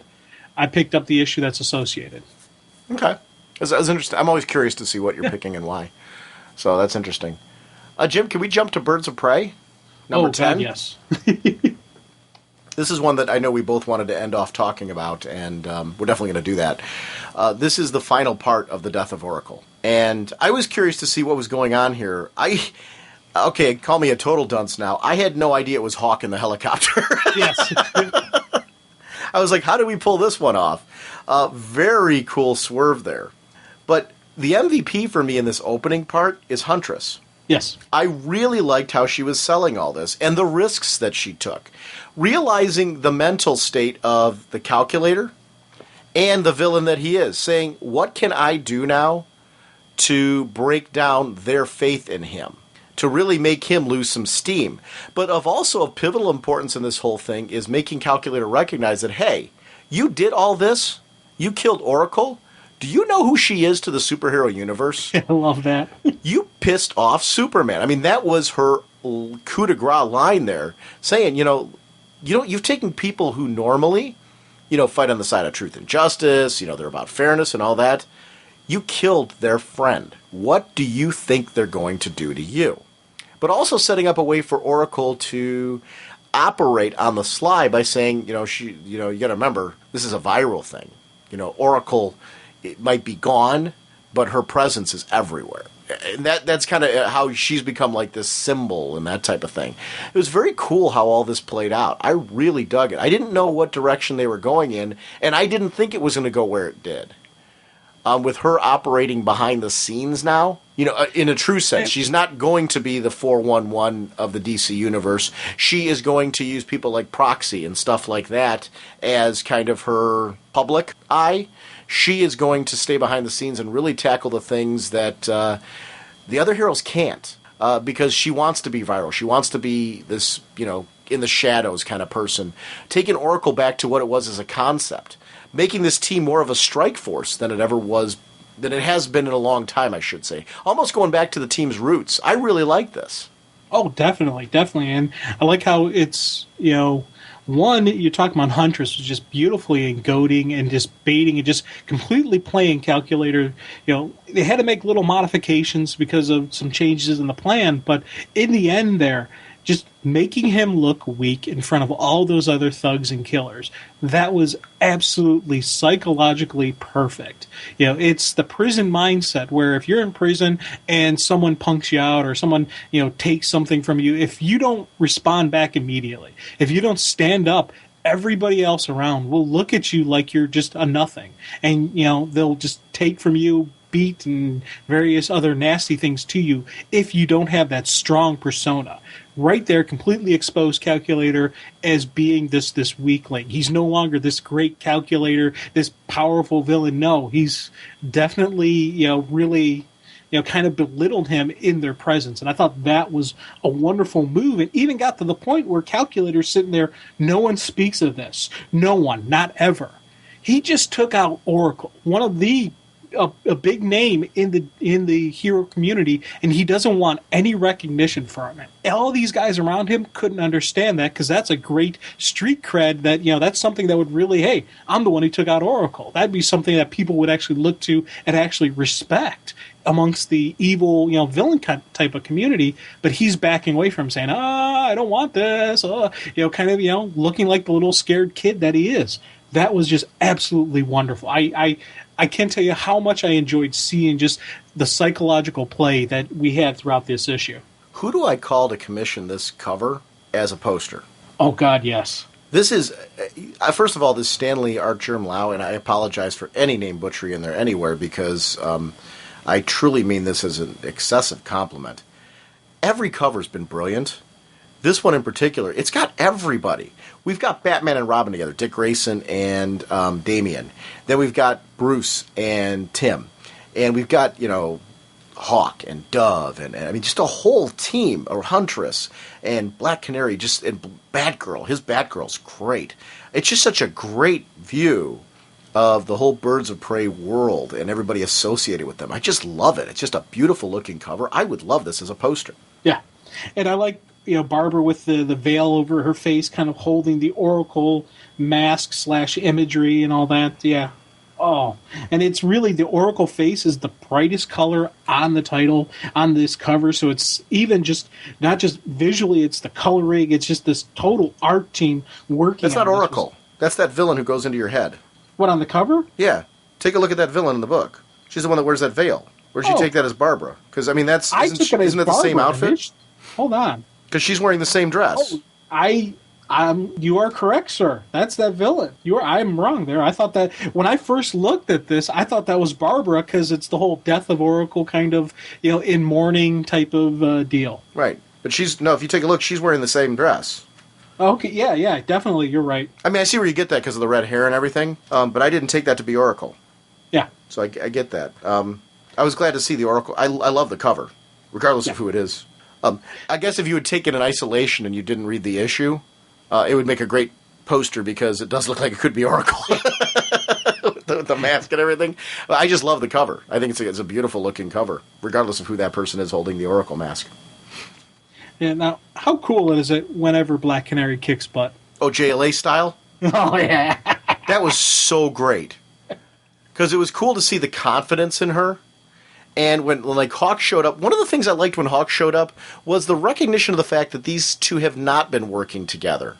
And the whole fact about how they need to work on their teamwork was brought up. It was passing because they were effective. I mean, it ended up taking care of things.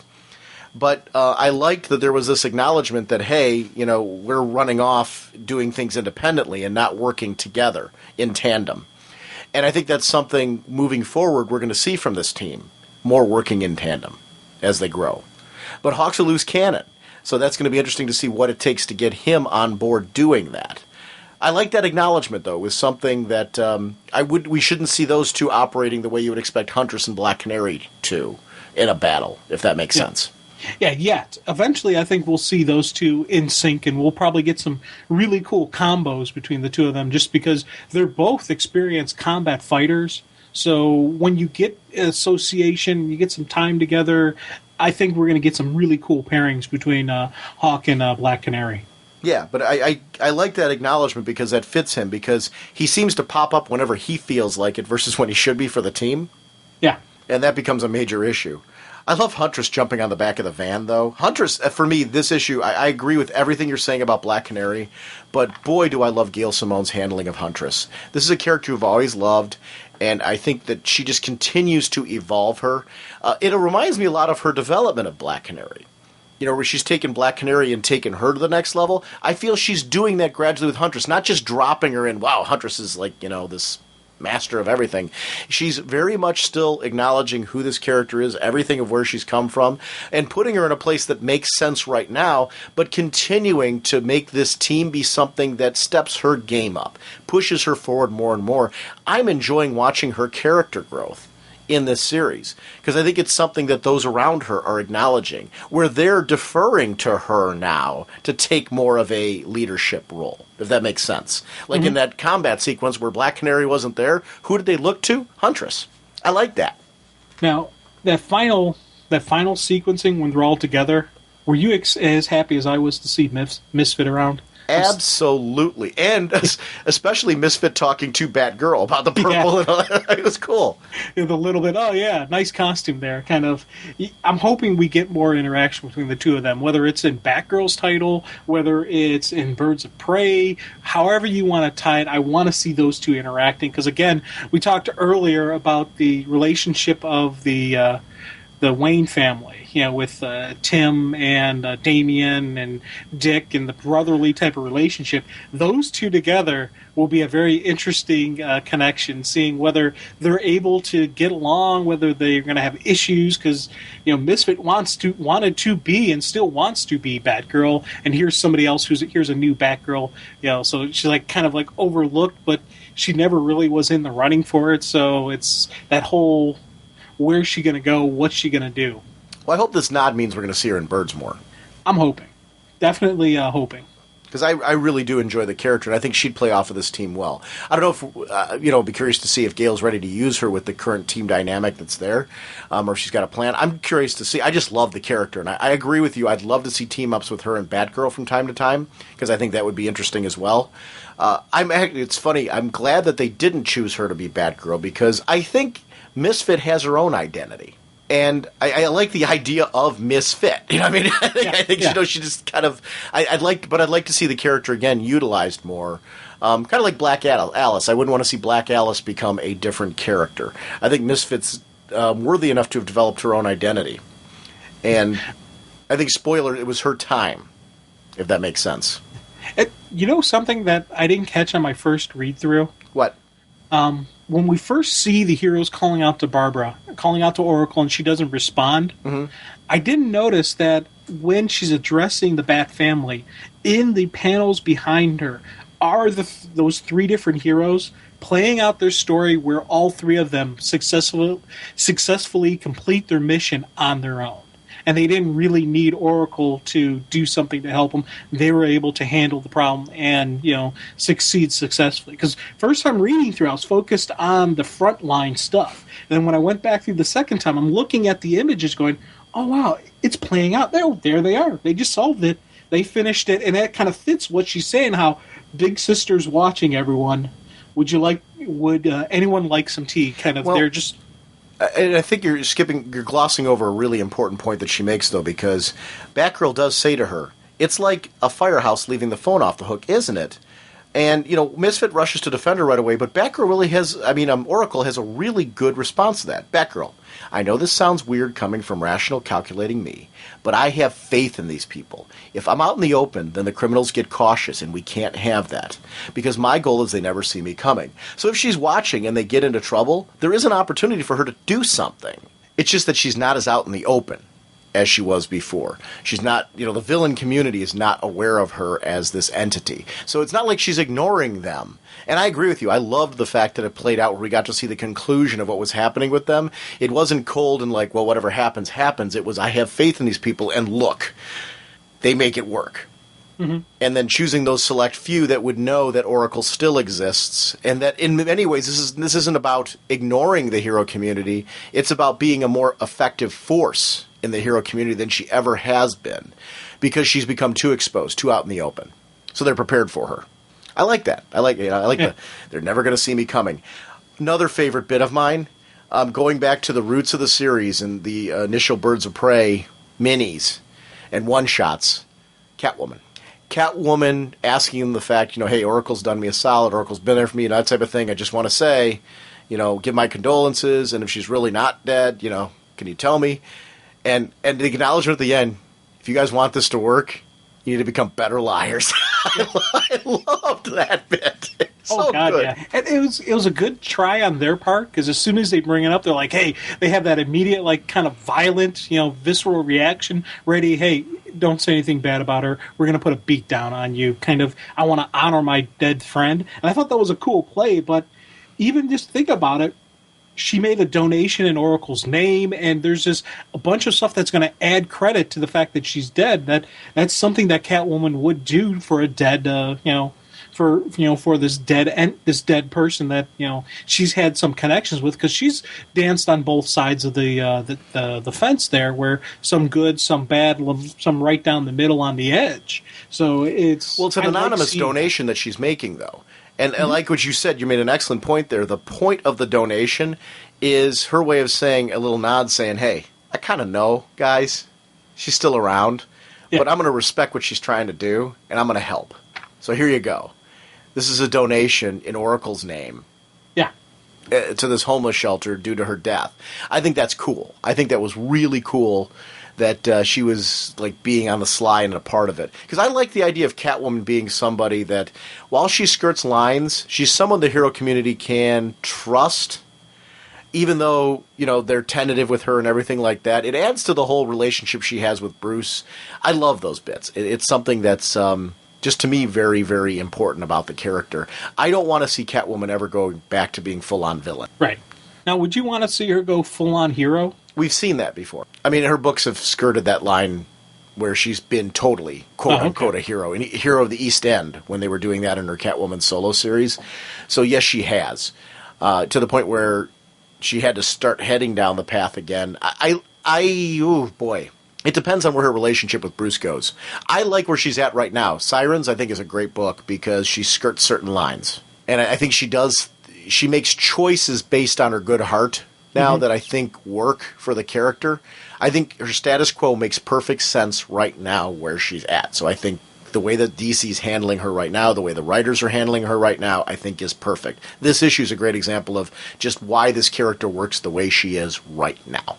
So I don't know. I mean, do you have a preference with her? Oh, I like her dancing the line. I like her on the edge. Just that little bit of good, little bit of bad. The thief is opposed to the villain. Of course, stealing is illegal, and that would make you a bad guy. But there's that level of, I'm not going to kill people. I'm just going to break in and steal these, this jewelry, or I'm going to do this corporate espionage type of, no one gets hurt with what I do kind of, Catwoman. But she still does the right thing. If you have some megalomaniac who's trying to destroy the world, that doesn't make any sense. Help the heroes take that person down. So I like that little bit of column A, little bit of column B Catwoman that we currently have. Yeah, and I think this issue just shows that, once again, Gail Simone as a writer has done a great job of doing her homework on where this character's at and, how she would react to the birds in this particular situation. It was a cool little wink and a nod between characters that I think would have that. Oh, definitely. You filthy criminals.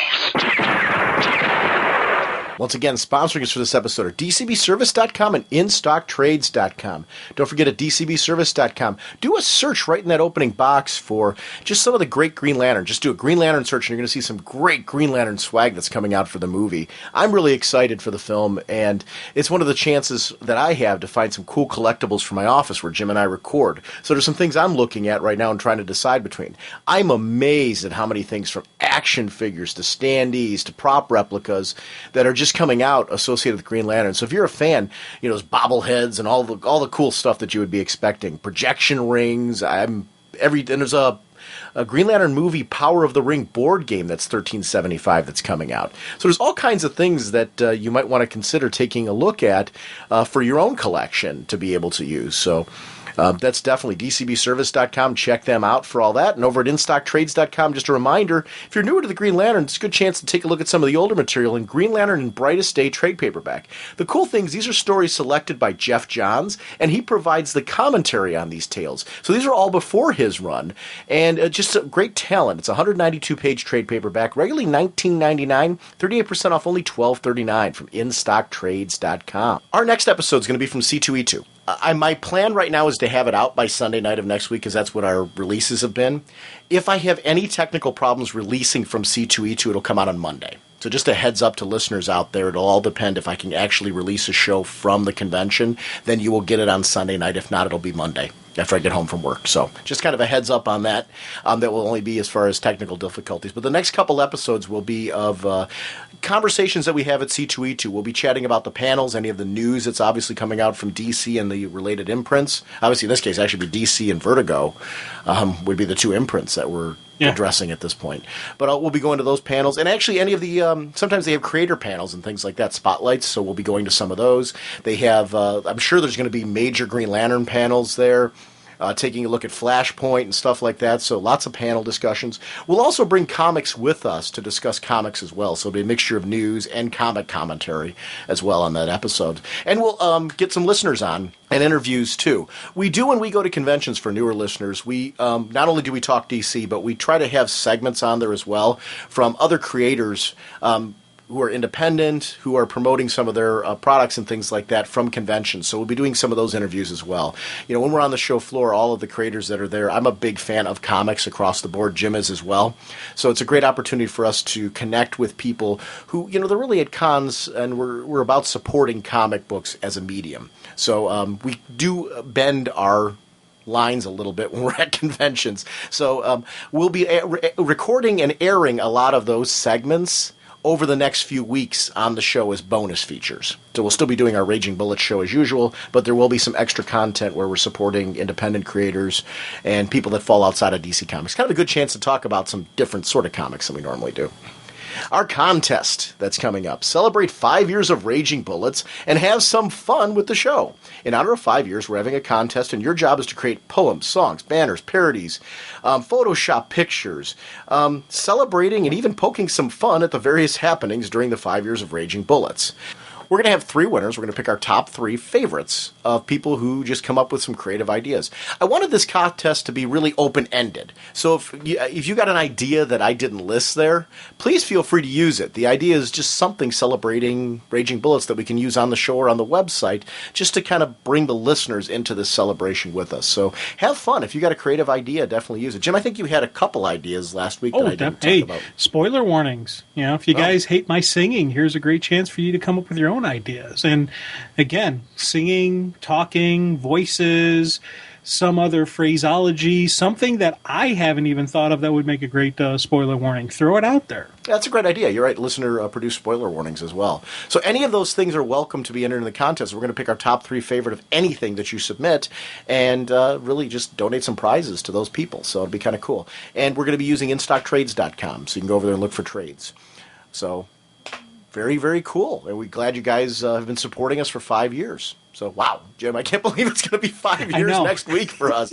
So very, very cool. And we will see everyone next week. Bye.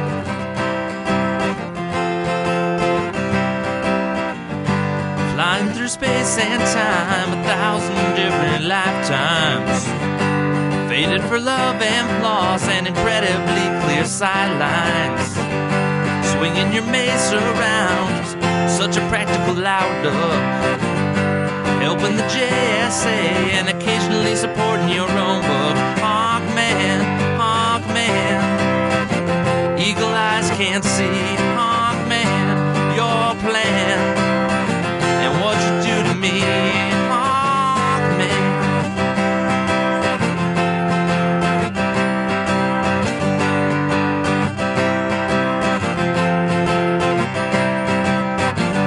The villains are closing in, be they Thanin Guard or Egyptian. Working so hard to thwart you and Hawkgirl's mission. The odds are not on your side, and danger seems to stack up. Things would be so much easier